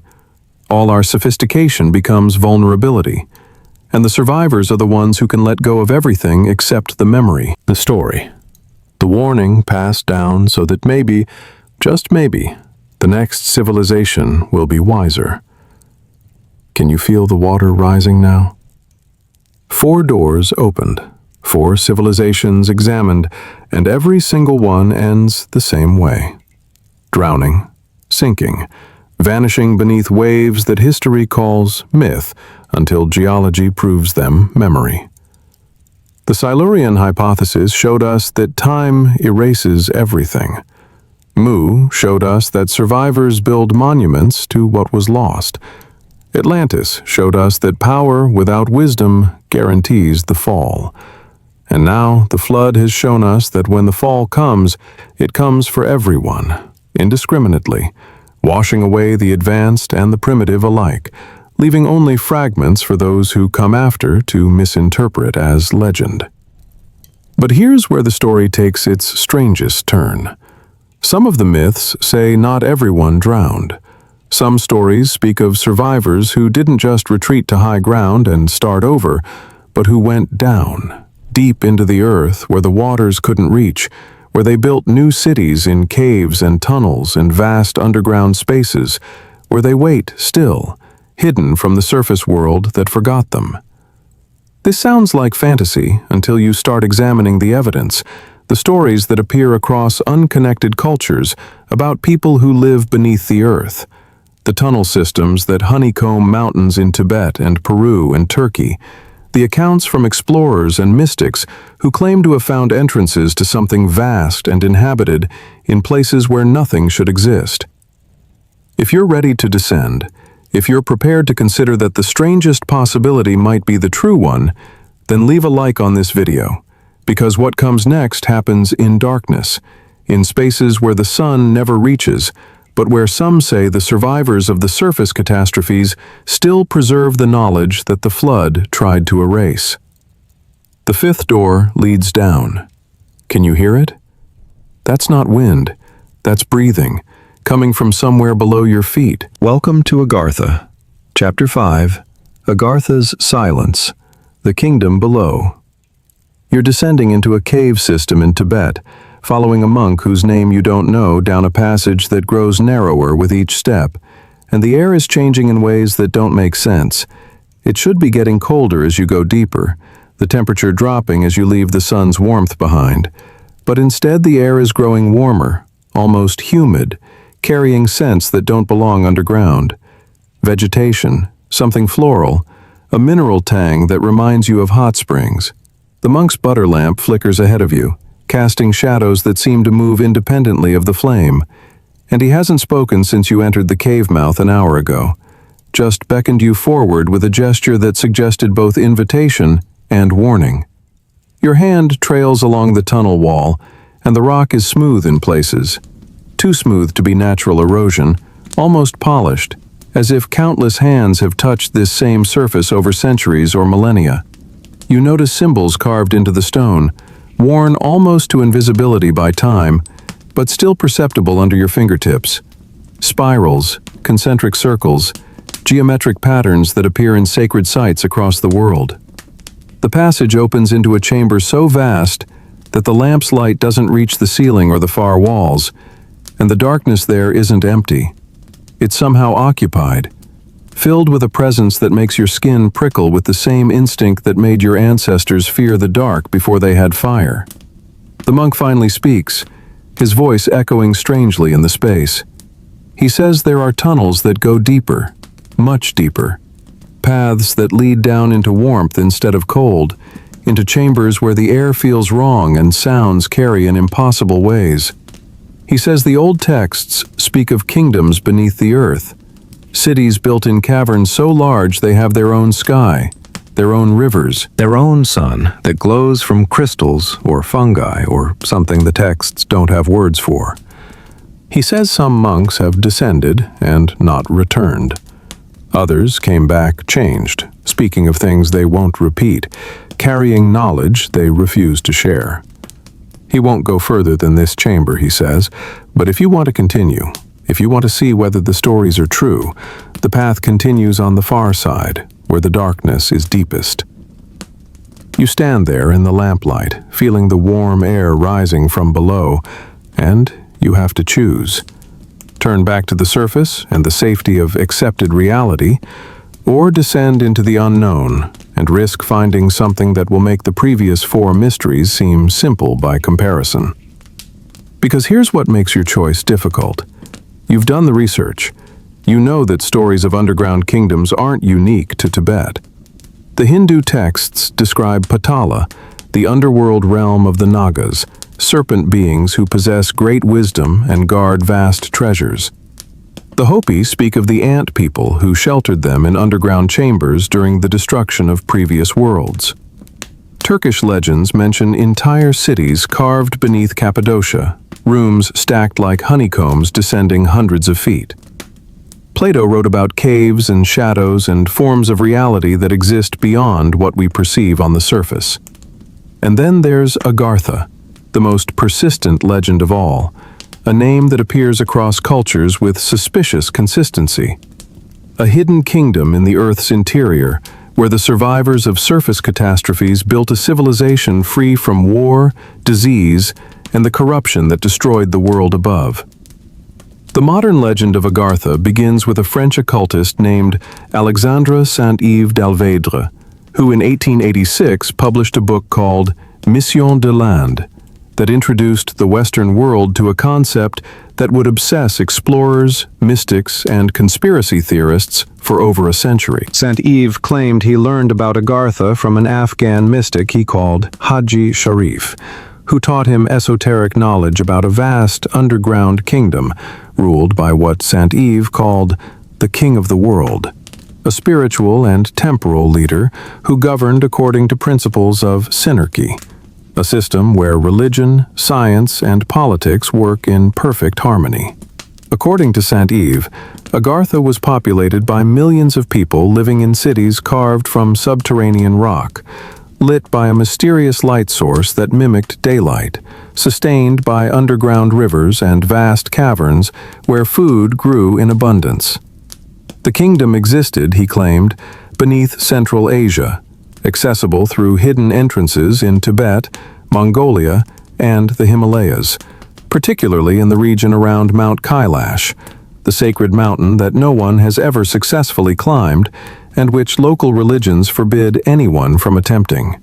Saint-Yves described Agartha not as a primitive refuge, but as the most advanced civilization on Earth, preserving knowledge from before the great catastrophes that destroyed surface civilizations, maintaining technologies and spiritual sciences that the surface world had forgotten. The synarchic government supposedly consisted of enlightened beings who watched over humanity's development, occasionally sending emissaries to the surface to guide or warn, but generally remaining hidden because surface humanity wasn't ready for the knowledge Agartha possessed. Mainstream scholars dismissed Saint-Yves as a fantasist, someone who invented elaborate mythologies to support his political philosophy of synarchy, which he believed should replace democratic systems. But Saint-Yves wasn't the only source for Agartha stories.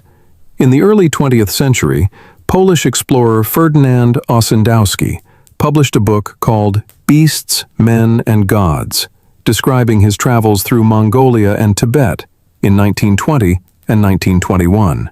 Ossendowski claimed that during his journey, he heard consistent stories from lamas, monks, and local people about a subterranean kingdom called Agarthi, ruled by the King of the World, accessible through tunnels that descended from monasteries and sacred sites. Ossendowski described meeting a lama who claimed to have visited the underground kingdom, who spoke of seeing vast halls supported by columns of precious stones, of witnessing technologies that seemed magical, of meeting beings who could read thoughts and communicate without speaking. The Lama said the kingdom had existed for thousands of years, founded by surface dwellers who fled underground during a great catastrophe, and that they had been waiting beneath the earth ever since, preserving the knowledge and virtue that the surface world had lost. The similarity between Ossendowski's accounts and St. Yves' earlier claims was striking, particularly since Ossendowski claimed no knowledge of St. Yves' work when he wrote his book. Either both men were fabricating based on similar source material, or they were independently reporting a legend that actually existed in Central Asian culture, a legend persistent enough that locals told it to foreigners, and some claimed to have experienced it directly. The idea of Agartha connects to the broader theory of the hollow Earth, the notion that our planet isn't a solid sphere, but contains vast interior spaces, potentially even a habitable inner surface lit by an internal sun. This theory has ancient roots. Edmund Halley, the astronomer famous for his comet, proposed in 1692 that Earth consisted of nested spherical shells with atmosphere between them. In the 19th century, American John Cleves Sims promoted the idea of polar openings leading to a hollow interior. And while mainstream science rejected these claims once we understood planetary formation and seismology, the theory persists in alternative circles because, proponents argue, we've never actually been to the center of the Earth to verify what's there. The deepest hole ever drilled, the Kola Super Deep borehole in Russia, reached only 12 kilometers down, less than 0.2% of the distance to the Earth's core. What we know about Earth's interior comes from indirect measurements, seismic waves traveling through the planet during earthquakes, gravitational measurements, and theoretical models based on physics and chemistry. These methods strongly indicate a solid inner core, molten outer core, and solid mantle.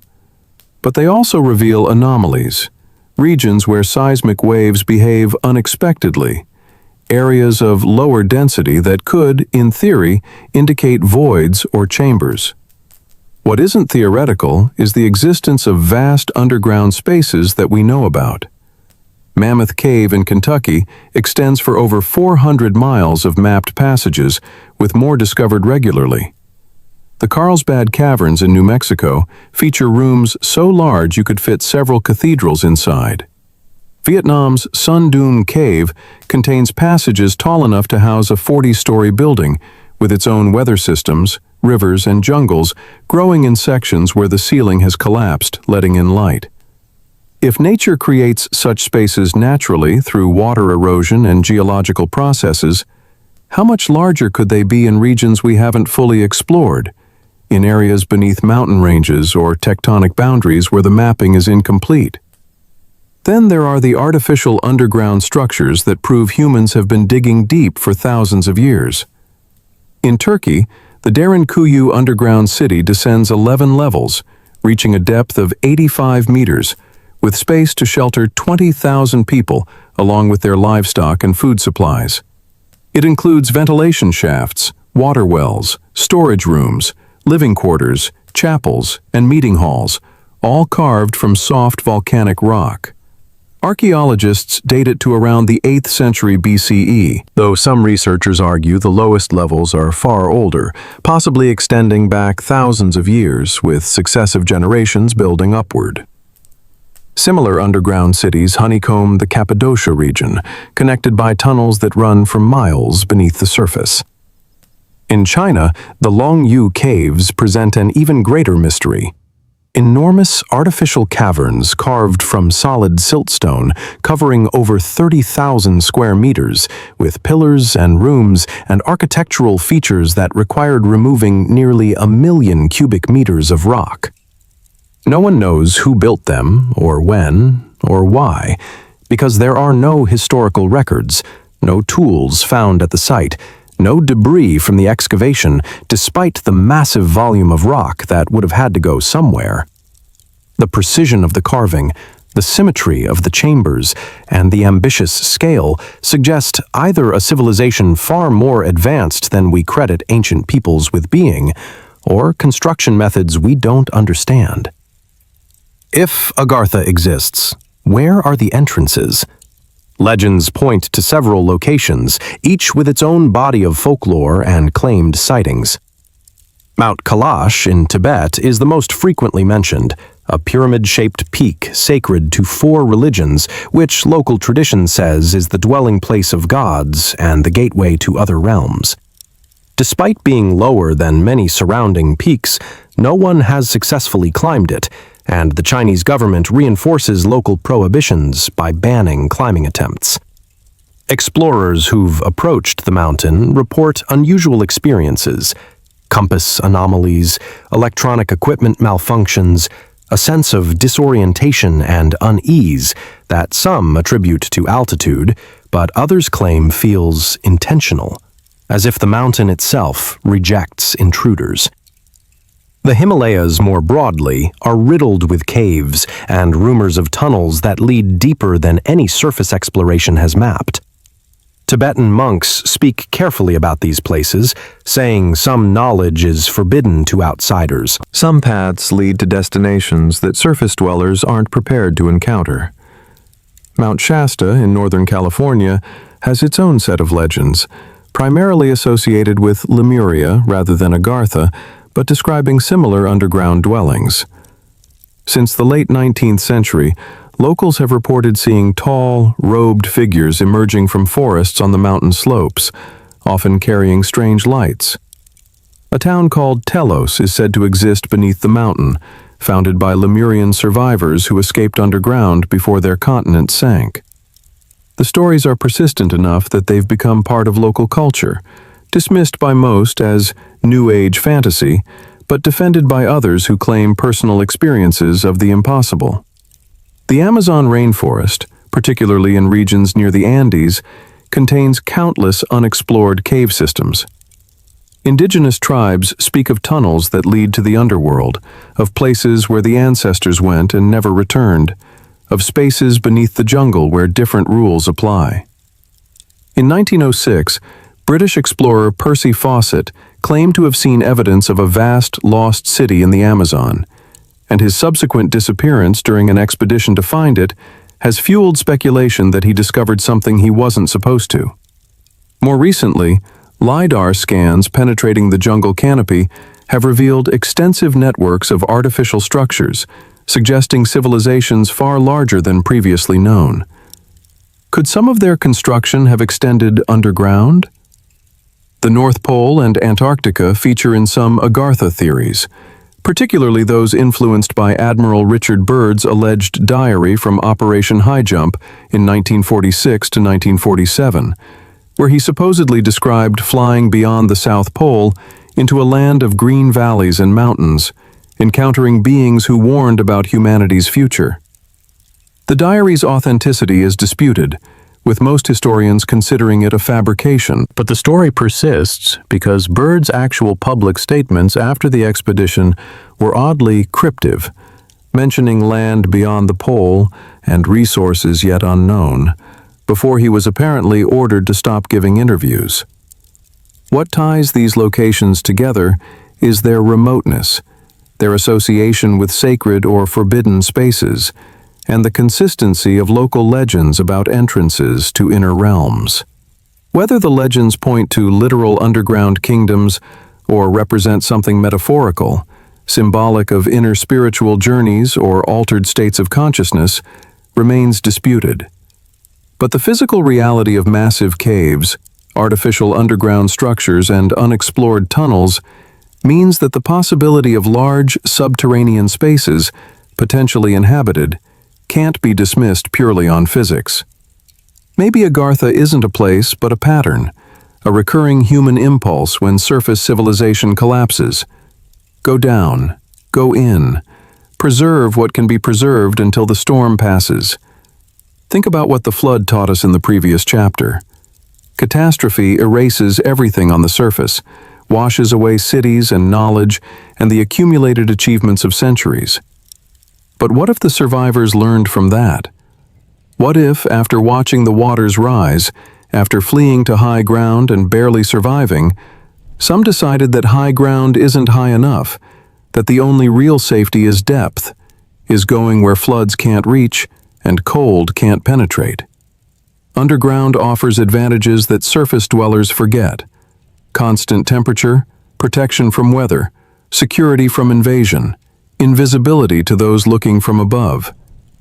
If you had advanced knowledge of engineering and energy, if you understood how to create light without fire and circulate air without windows, building underground becomes not just possible, but preferable, especially if you believe the surface world is cyclically destroyed and you want your civilization to survive the next catastrophe. This might explain why underground structures appear across unconnected cultures, why the impulse to dig deep seems universal, why legends of underworld kingdoms persist from India to Tibet to Turkey to South America.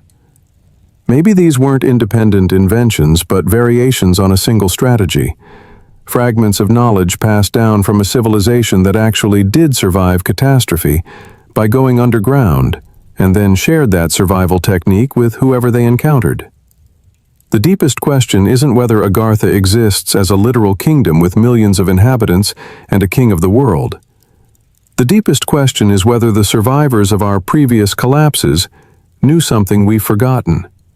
That surface civilization is temporary, that the earth reclaims everything eventually, but that depth offers permanence, that going down instead of building up might be the only way to truly endure. We build monuments to touch the sky. We erect towers and skyscrapers as symbols of our reach, our ambition, our defiance of gravity and limits. But maybe that's backwards. Maybe the civilizations that lasted weren't the ones that built highest, but the ones that dug deepest, that understood the future belongs not to those who reach for the stars, but to those who embrace the stone, who make peace with darkness and pressure and the weight of the earth above them. Maybe Agartha isn't hiding from us. Maybe we're just looking in the wrong direction, scanning horizons when we should be listening to the ground beneath our feet, feeling for the vibration of inhabited spaces below, asking not what's up there, but what's down here. Can you feel the shift happening?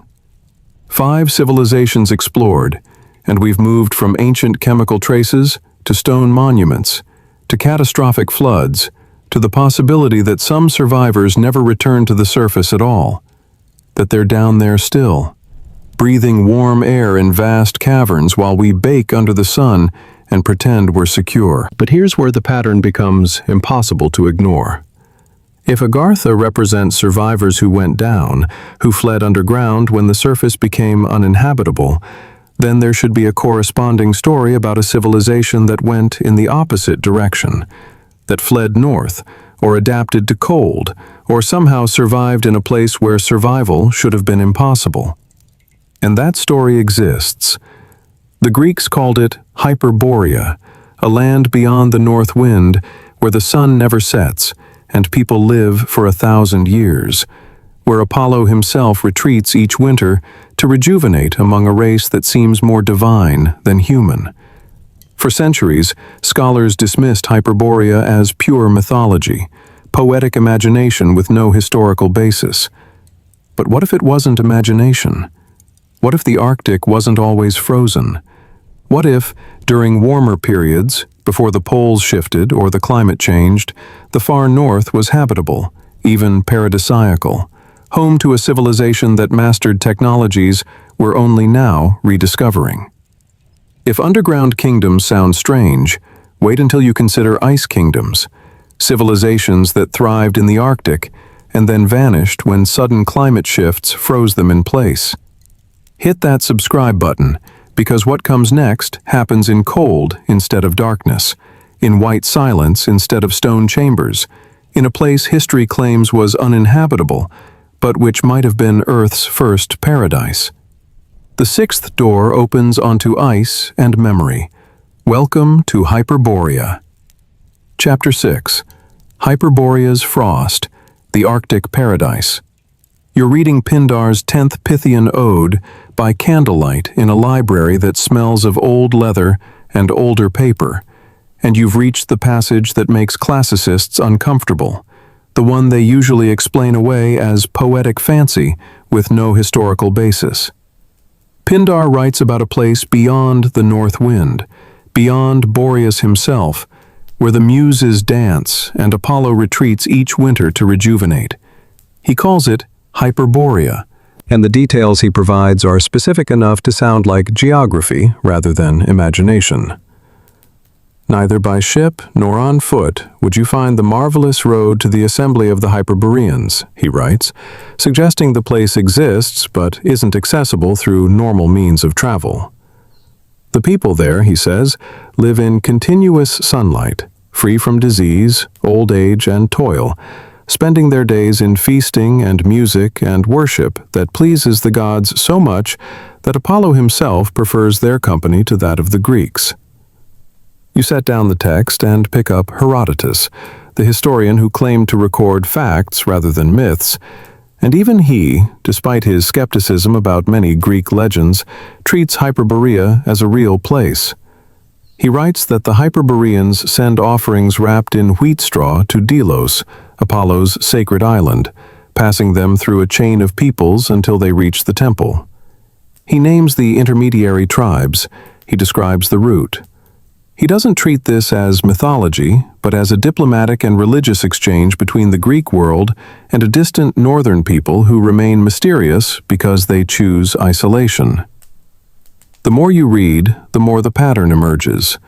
Diodorus Siculus describes Hyperborea as an island of magnificent size in the ocean beyond Gaul, meaning beyond what is now France, in the northern seas.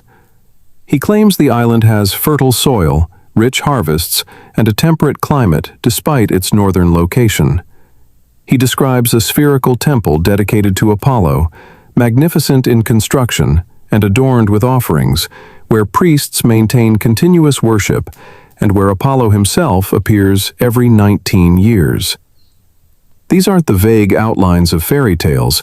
These are the specific claims of ancient writers who presented themselves as historians, who provided names and dates and routes, who treated Hyperborea not as fantasy, but as a distant land that existed beyond the reach of Mediterranean civilization. The question that makes your hands tighten around the book is this: why would multiple Greek writers, separated by centuries, all describe the same northern paradise with such consistency if they were inventing it?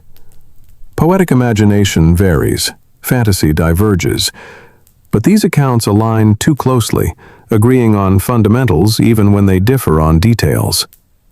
A land beyond the north wind, continuous or extended sunlight, a temperate climate where none should exist, people who live impossibly long lives, connection to Apollo, magnificent temples aligned with astronomical cycles.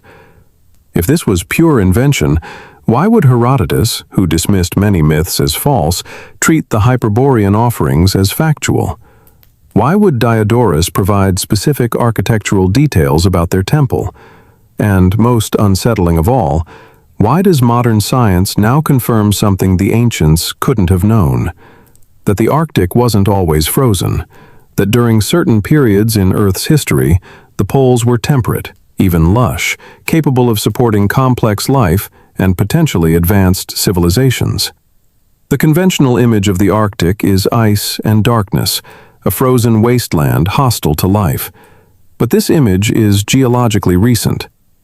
During the Holocene climatic optimum, roughly 9,000 to 5,000 years ago, Arctic temperatures were significantly warmer than today. Greenland, whose name the Vikings gave it because when they arrived around 985 CE, the southern coasts actually were green, supported Norse settlements for 500 years before cooling temperatures made them unsustainable. Core samples from Arctic ice and ocean sediments reveal periods when the North Pole region experienced temperatures mild enough for forests, when the ice cap was dramatically smaller or possibly absent entirely during summer months.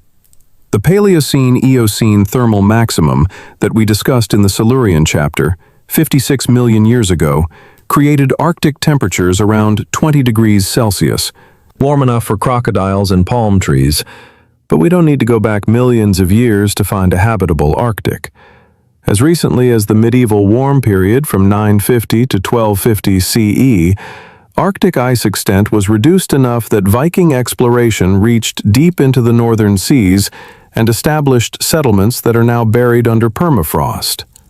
If the Arctic could be temperate during historical periods when we have written records, what was it like during earlier warm periods before writing, before the current interglacial began, when sea levels were different and continental configurations hadn't yet settled into their modern arrangement? Archaeological evidence from Siberia reveals human habitation at high latitudes far earlier than previously thought possible.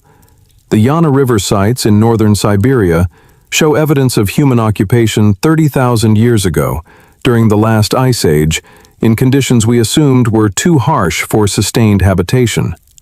If Stone Age peoples could survive there during glacial periods, what might more advanced cultures have achieved during warm periods? The Greek descriptions of Hyperborea mention continuous sunlight, which skeptics use to dismiss the stories as confused accounts of the midnight sun phenomenon that occurs above the Arctic Circle during summer. But here's what makes that dismissal incomplete. The Greeks knew about the midnight sun.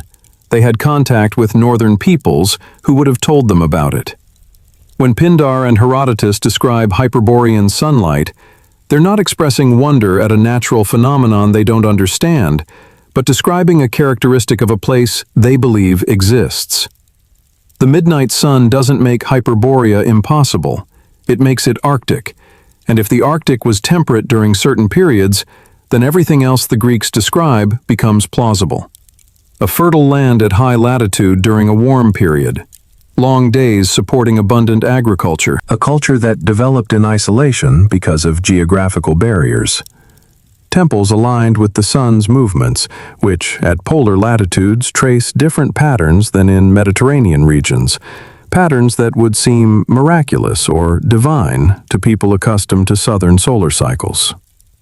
If Hyperborea existed during a warm phase that ended catastrophically, perhaps through rapid climate shift or polar movement, then the civilization would have been frozen in place, buried under ice and snow, preserved like the mammoths found in Siberia with undigested food in their stomachs, evidence of sudden catastrophic temperature drops that killed so quickly the animals didn't have time to digest their last meals. The Greek accounts emphasize Hyperborea's connection to Apollo, god of light, music, prophecy, and healing, which some researchers interpret as symbolic references to advanced technology that the Greeks couldn't describe in technological terms. When ancient texts speak of gods, are they always referring to supernatural beings, or are they sometimes describing advanced peoples whose capabilities seemed divine to less developed cultures? The spherical temple that Diodorus describes, aligned with astronomical cycles and where Apollo appears every 19 years, sounds less like mythology and more like a sophisticated astronomical observatory or energy structure designed to track and harness celestial rhythms. The 19-year cycle specifically corresponds to the Metonic cycle, the period after which the phases of the moon recur on the same days of the solar year, a cycle that requires sophisticated astronomical observation to identify and track.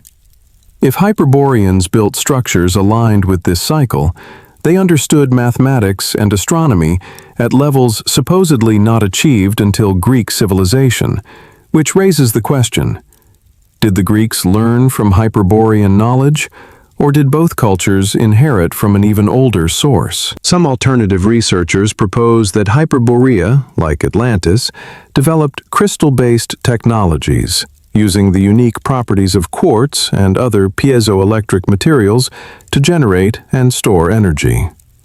The Arctic regions contain significant quartz deposits, and if a civilization understood how to tune and configure large crystal matrices, they could theoretically create power systems that modern science is only beginning to explore.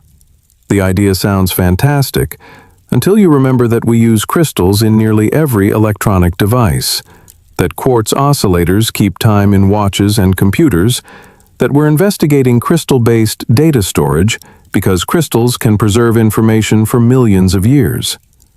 If crystals can do these things on small scales, what becomes possible at large scales with sufficient knowledge? The Greek descriptions of Hyperboreans as long-lived, disease-free, and extraordinarily healthy could reflect advanced medical knowledge, perhaps based on frequency healing, or understanding of how electromagnetic fields affect biological systems. The emphasis on music and harmony in Hyperborean culture might not be purely aesthetic, but technological, indicating they understood how sound frequencies can influence matter, health, and consciousness. Modern research into cymatics, the study of visible sound vibration patterns, shows that specific frequencies can organize matter into geometric patterns, can affect plant growth, can influence cellular behavior. What if Hyperboreans mastered these principles thousands of years ago, using sound and frequency as tools for construction, healing, and energy transmission? The temple architecture described by ancient sources, particularly the spherical or circular designs, aligns with structures that would optimize acoustic properties and create resonance chambers. Stone circles across northern Europe, from Stonehenge to the Orkney stone arrangements, demonstrate that ancient northern cultures built structures with sophisticated acoustic and astronomical properties. Were these built by Hyperborean descendants or inspired by Hyperborean knowledge? The alignment of these structures with solstices, equinoxes, and other astronomical events shows understanding of celestial mechanics. The precision of their construction, moving and positioning stones weighing dozens of tons, indicates engineering capabilities that orthodox archaeology struggles to explain using only the tools supposedly available. If a sophisticated Arctic civilization existed during a warm period and then dispersed as climate cooled, they would have carried knowledge south, potentially seeding the megalithic cultures of northern Europe, teaching stoneworking techniques, astronomical knowledge, and geometric principles that locals preserved even after forgetting where the knowledge came from.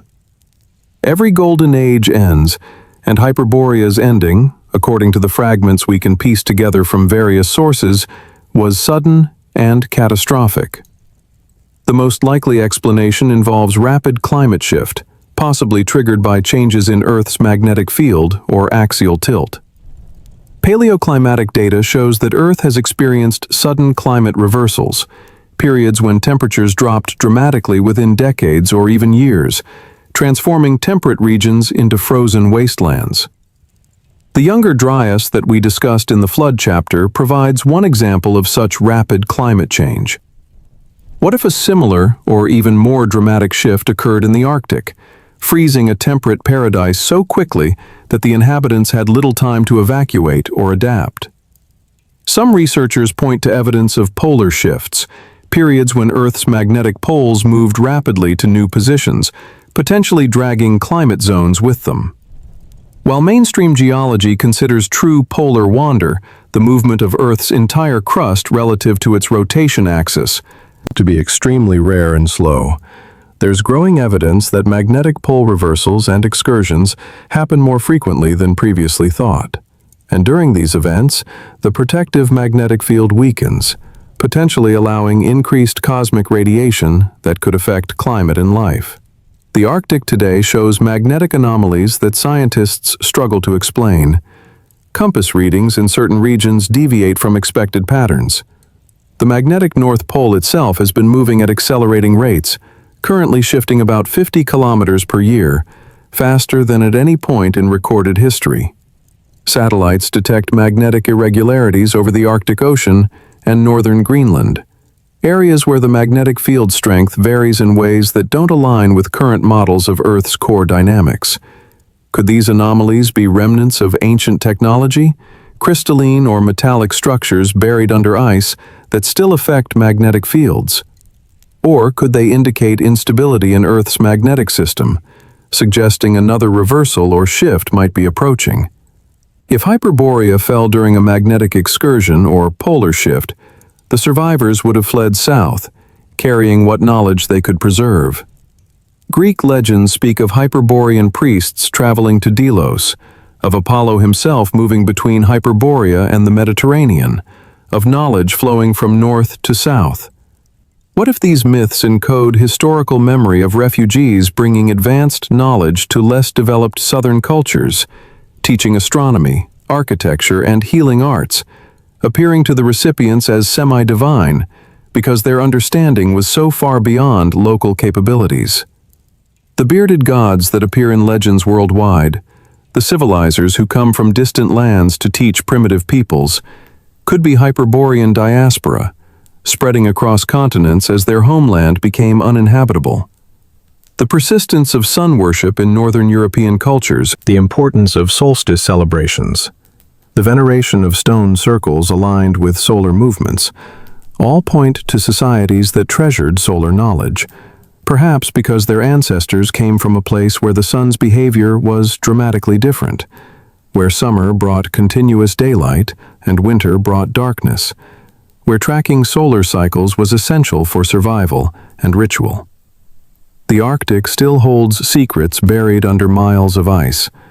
Ground-penetrating radar has detected structures beneath the Antarctic ice sheet that look too regular to be natural formations.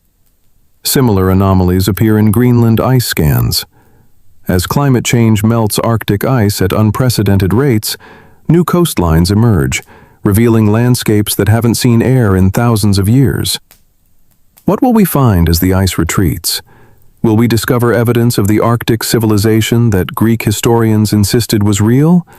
Or will we find only stone and ice, and have to accept that Hyperborea was nothing but wishful thinking, a paradise invented by southern peoples who dreamed of escape from heat and war and the corruption of their own societies? Maybe ice doesn't just preserve bodies, it preserves possibilities. Think about what it means if Hyperborea was real, if advanced civilization existed in the Arctic during a warm period and then vanished when the cold returned. It means geography isn't destiny. It means the places we consider uninhabitable now might have been paradise then, and the places we consider eternal might be temporary. It means looking at a map and assuming we understand which regions could support advanced culture and which couldn't is hubris based on a snapshot of current conditions rather than understanding of deep time. The lesson Hyperborea teaches isn't about a specific lost people, but about impermanence and climate. Civilizations don't just rise and fall through war or decadence or moral failure. Sometimes they fall because the weather changes, because the magnetic field shifts, because the planet shrugs and what was temperate becomes frozen, or what was dry becomes ocean. We build our cities assuming tomorrow's climate will resemble today's, that sea levels will stay constant, that temperature zones will remain stable, that the patterns we've observed for a few hundred years represent permanent conditions. But geology laughs at such assumptions. Ice cores and ocean sediments show climate changing dramatically, and sometimes rapidly, oscillating between states that would seem incompatible if we didn't have physical evidence that both existed. If Hyperborea existed and fell to freezing, if an entire Arctic civilization was buried under ice in a span of decades or centuries, then our own assumptions about climate stability should terrify us. We live in an interglacial period, a warm gap between ice ages, and such gaps historically last 10 to 15,000 years. We're roughly 12,000 years into the current one. By geological standards, we're overdue for climate shift, whether toward warming that melts ice caps and floods coastlines, or toward cooling that expands glaciers and makes high latitudes uninhabitable. The Hyperboreans, if they existed, didn't cause their own fall. They didn't trigger the climate change that froze their homeland. They were simply in the wrong place when planetary conditions shifted. And all their knowledge and technology and crystal grids couldn't save them from weather. Maybe that's the real message encoded in the Greek legends about Apollo retreating to Hyperborea each winter. Maybe it's not about a god seeking rest, but about knowledge seeking refuge, about wisdom moving from place to place as conditions allow, never settling permanently because permanence is an illusion that stone and ice eventually disprove. Can you see the pattern completing now? 6 civilizations explored, 6 different endings, but all pointing to the same truth. Nothing lasts, everything moves, and the evidence of past greatness gets buried under water, or ice, or time, until future peoples look at what remains and call it impossible. The Silurians left chemicals, Mu left stone statues, Atlantis left warnings, the Flood left myths, Agartha left tunnels, Hyperborea left ice and magnetic anomalies, and now we come to the 7th door, the most recent disappearance, the one that happened so recently we have maps proving it existed, yet somehow it vanished from history anyway, erased so thoroughly that even mentioning it marks you as believing in conspiracy theories, despite the fact that the architectural evidence is standing in every major city built before 1900, despite the fact that for 300 years cartographers from every European nation agreed it was there, despite the fact that erasing something from maps doesn't make it less real. We're about to examine Tartaria, and this is where the previous 6 mysteries converge into something that should terrify everyone who's been paying attention. Because this wasn't millions of years ago, or thousands of years ago. This was the 1800s. People were taking photographs, newspapers were publishing, records were being kept. And yet, an empire spanning half of Asia disappeared from every map, deleted from history, and the buildings it left behind were relabeled as products of cultures that supposedly built them with primitive tools in impossible timeframes.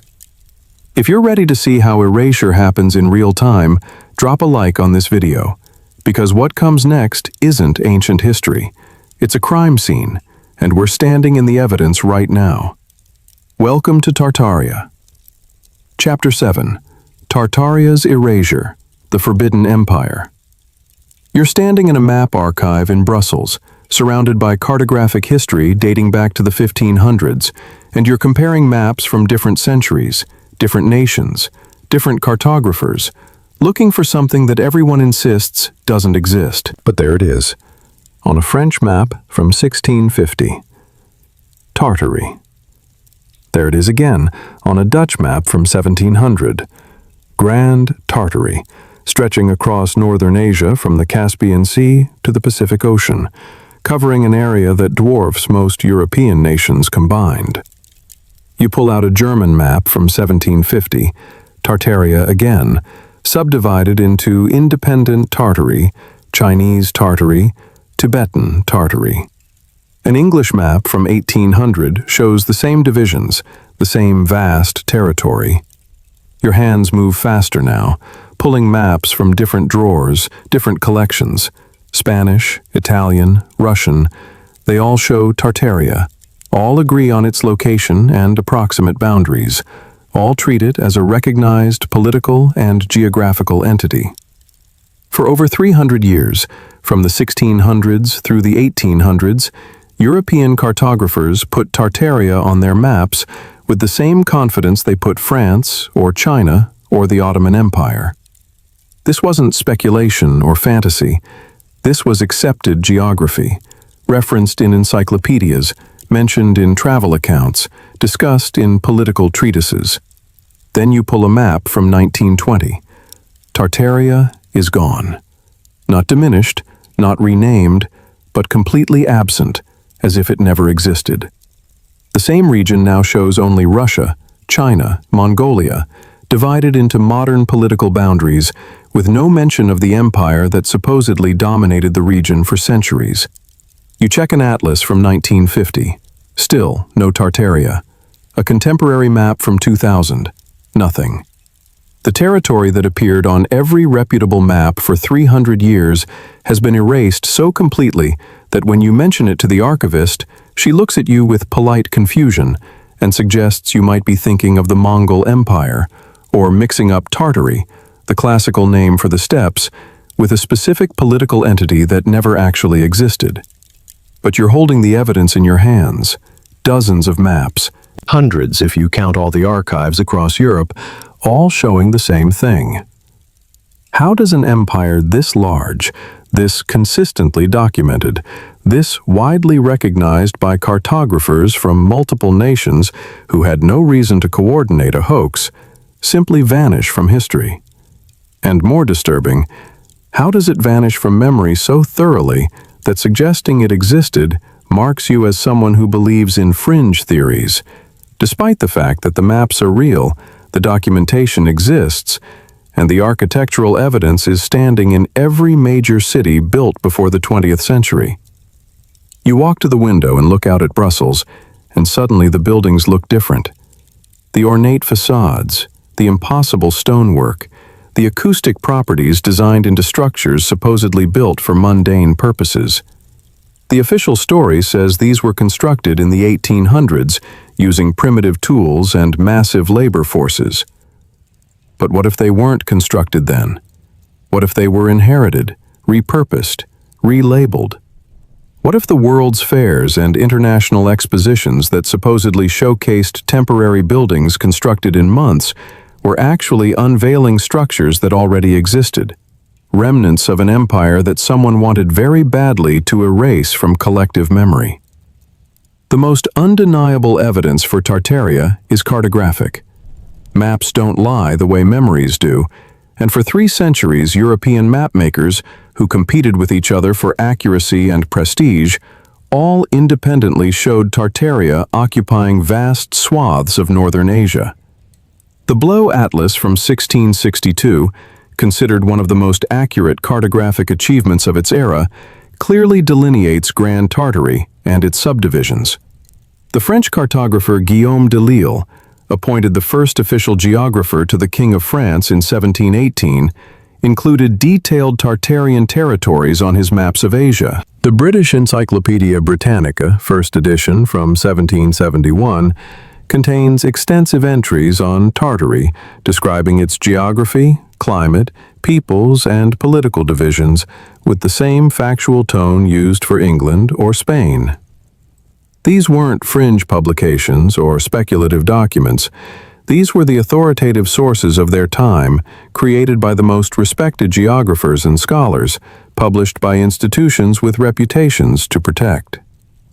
The standard explanation from mainstream historians is that Tartary was simply a catch-all term Europeans used for the largely unknown interior of Asia, a blank space on maps filled with a name derived from Tatar tribes, not indicating a specific unified empire, but rather a vague geographical designation for regions beyond European knowledge.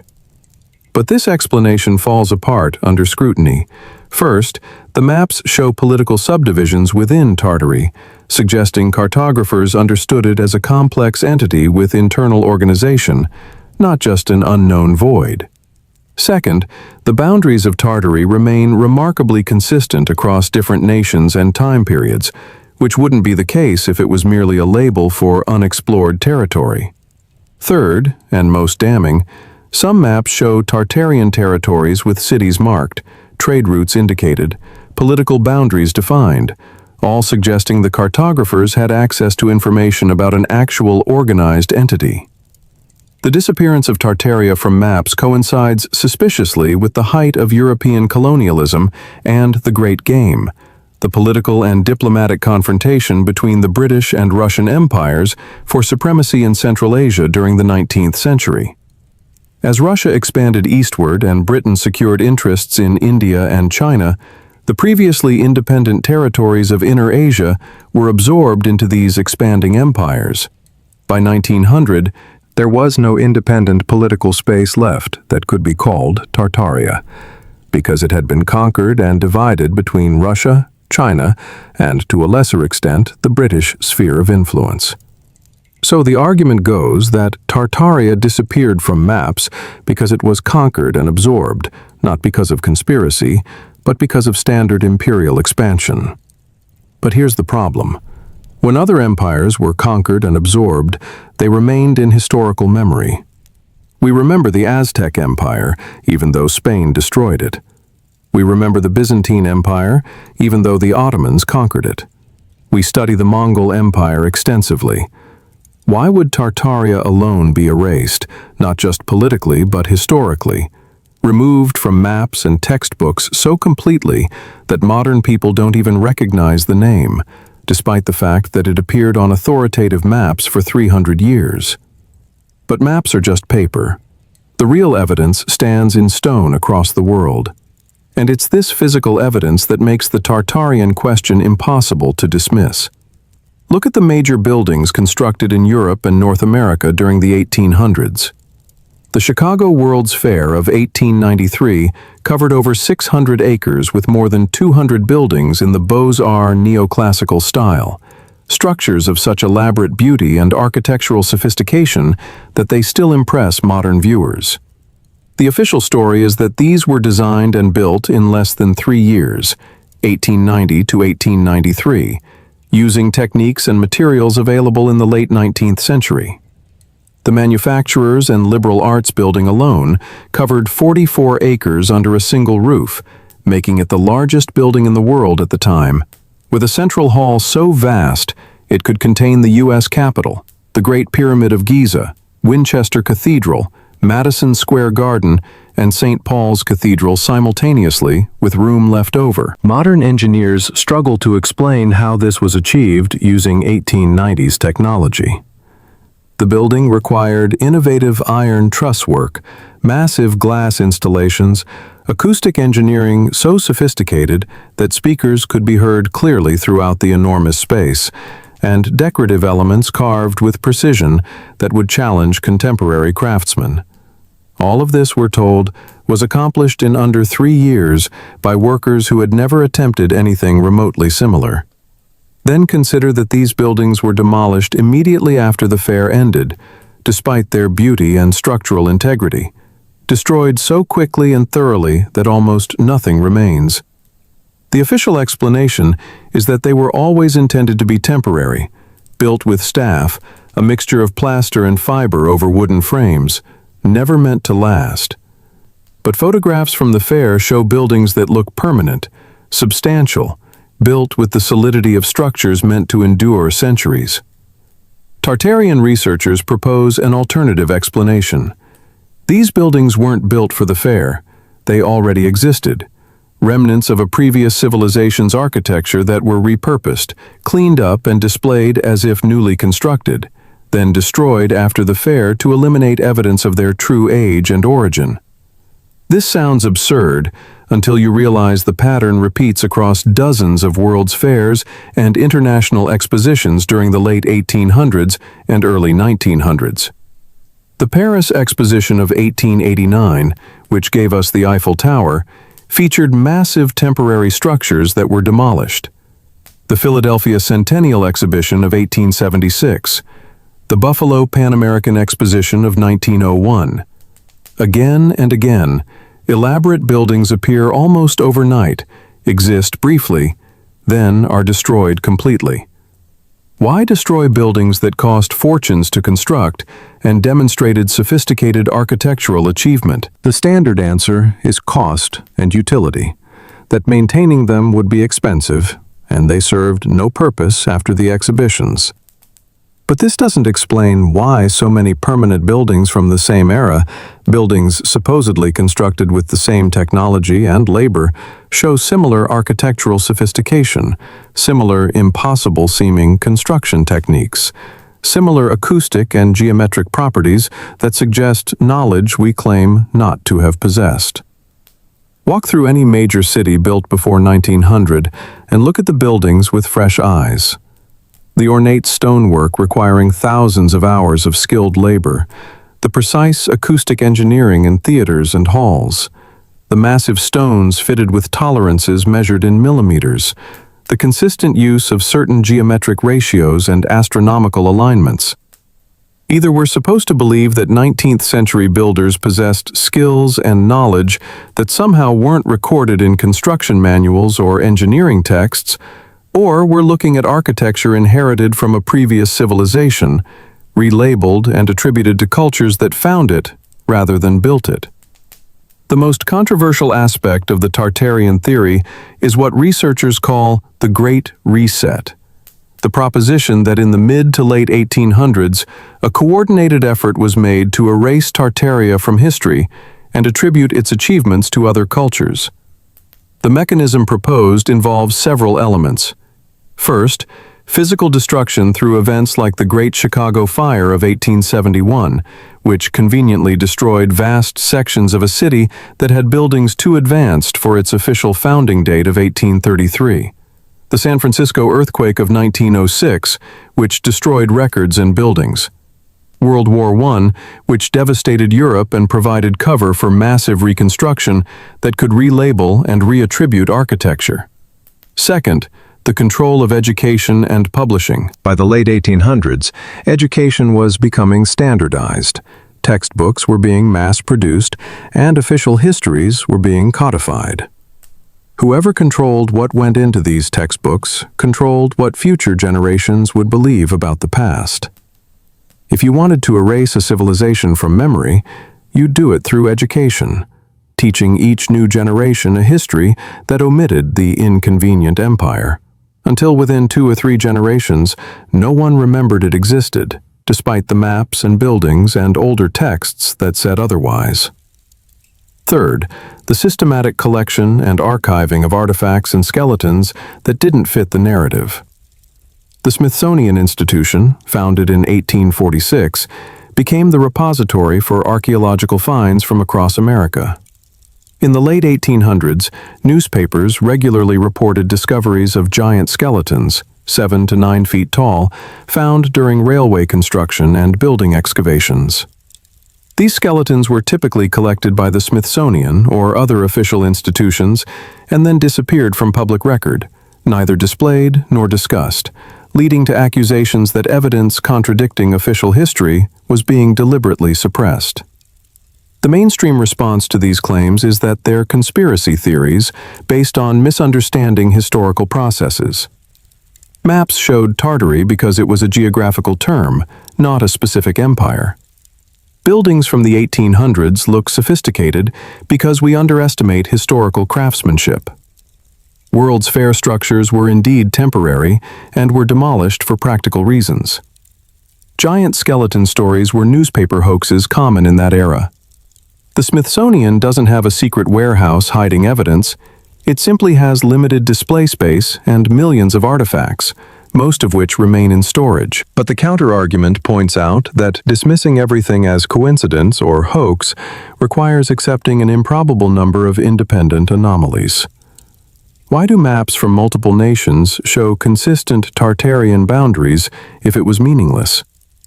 Why do buildings supposedly built in months look more sophisticated than buildings we take years to construct with modern technology? Why were giant skeleton finds reported so frequently if they were all hoaxes? And why did they stop being reported after official institutions started collecting them? The truth likely lies somewhere between the extremes. Tartary probably did exist as a geographical designation for Central Asian territories, some of which had organized states and some of which were tribal. These territories were conquered and absorbed by expanding empires, and the name Tartary fell out of use. But the complete erasure from popular memory, the absence of Tartaria from modern historical consciousness, despite its prominence in historical maps and texts, suggests more than natural forgetting.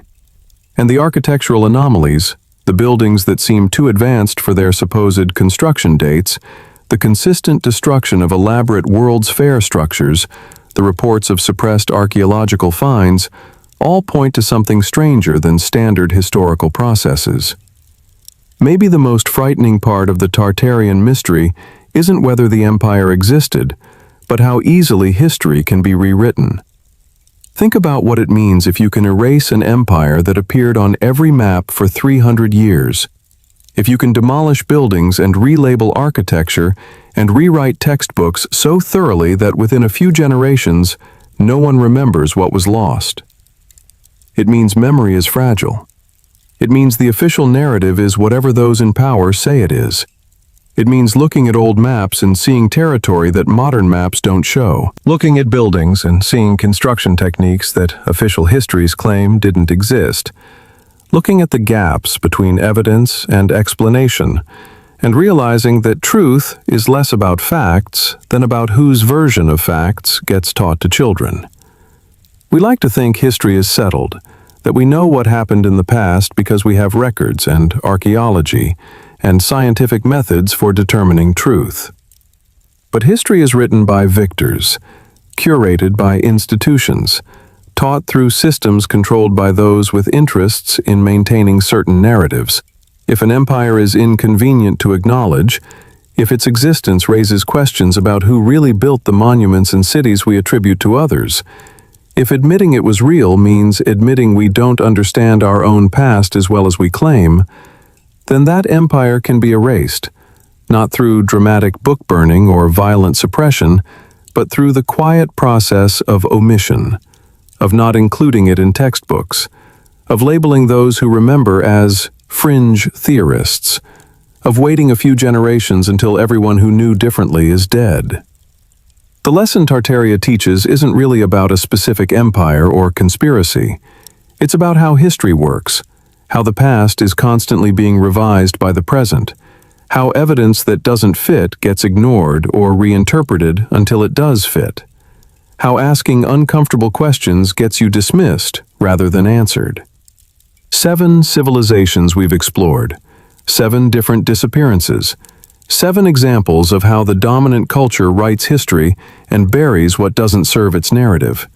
The Silurians erased by geology, Mu erased by ocean, Atlantis erased by hubris, the flood civilizations erased by water, Agartha erased by going underground, Hyperborea erased by ice, and Tartaria, most disturbing of all, erased by us, by human decision, by institutional forgetting, proving that you don't need millions of years or catastrophic floods to make a civilization vanish. You just need control of maps and textbooks and museums, and the willingness to tell a simpler story than the complicated truth.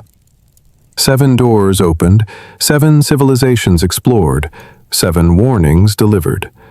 The pattern is complete now, and what it shows should change how you see everything. From chemical traces 56 million years old to maps from the 1800s, the message is consistent. Civilizations rise, civilizations fall, and the evidence of their existence gets buried, or erased, or explained away until asking about them makes you look foolish. But here's what they don't want you to realize. The pattern is still happening. Right now, as you listen to this, monuments are being relabeled, histories are being rewritten, evidence is being archived away from public view, and the official narrative is being maintained through the same mechanisms that erased Tartaria, the same institutional control that keeps Agartha mythological, the same dismissal that makes Hyperborea fantasy and Mu impossible and Atlantis allegory. The 7 civilizations aren't just stories about the past. They're mirrors showing you the present, warnings about the future, examples of what happens when people stop asking questions and accept what they're told. If you've made it this far, if you've walked through all 7 doors and felt the weight of what's been hidden, then you're part of something important. A growing number of people who refuse to accept simple answers to complicated questions, who look at old maps and buildings and myths and chemical signatures and see not coincidence, but pattern, not fantasy, but suppressed history. Leave a comment sharing which civilization shocked you most. Subscribe so the algorithm knows people want this kind of investigation. And, most importantly, keep asking questions. Because the moment we stop questioning official narratives is the moment we become easy to control, easy to mislead, easy to convince that the evidence right in front of us doesn't mean what our eyes tell us it means. The 7 doors stay open. The mysteries remain. And somewhere, in stone or ice or darkness, or the spaces between what's taught and what's true, the lost civilizations wait for us to remember. You've walked through 7 doors now, and the weight of what you've seen should be settling into your bones like cold stone, like the certainty that comes not from being told, but from witnessing. You stood in a laboratory holding rock that remembered an industrial revolution 56 million years old. Chemical whispers that shouldn't exist if we're the first. You felt wind on Easter Island and touched 80 tons of carved stone that walked to its position, remnants of Mu calling across 12,000 years of ocean.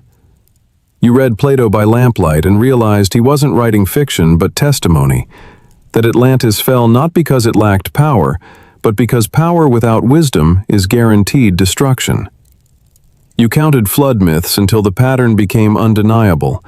237 cultures independently remembering the same catastrophe because it actually happened, because the water rose and the old world drowned and only fragments survived. You descended into Tibetan darkness and felt warm air rising from below, heard monks whisper about kingdoms in the earth where survivors built cities the surface world forgot. You studied Greek texts describing Arctic paradise and magnetic anomalies suggesting Hyperborea wasn't mythology, but memory of a time when the poles were temperate and civilization thrived where now only ice remains. And you examined maps showing Tartaria spanning half of Asia for 300 years before it vanished from history, erased so completely that mentioning it marks you as fringe, despite the evidence standing in every pre-1900 building across the world. 7 civilizations. 7 falls. 7 warnings encoded in stone and ice and chemical signatures, and the gaps between official history and actual evidence. But here's what connects them all, the pattern that matters more than any individual mystery. They all discovered the same truth we're discovering now, that complexity is fragile, that what seems permanent is temporary, that the monuments we build and the knowledge we accumulate and the certainties we teach our children can vanish completely within a few generations if the conditions that support them disappear. The Silurians, if they existed, learned that geology erases everything given enough time. Mu learned that building on islands in an active ocean is building on borrowed time. Atlantis learned that technological advancement without ethical development is a countdown to catastrophe. The flood survivors learned that climate can shift faster than civilizations can adapt. Agartha, if the legends hold truth, learned that sometimes survival means abandoning the surface entirely. Hyperborea learned that paradise is always temporary, that magnetic poles shift and ice advances, and what was garden becomes wasteland.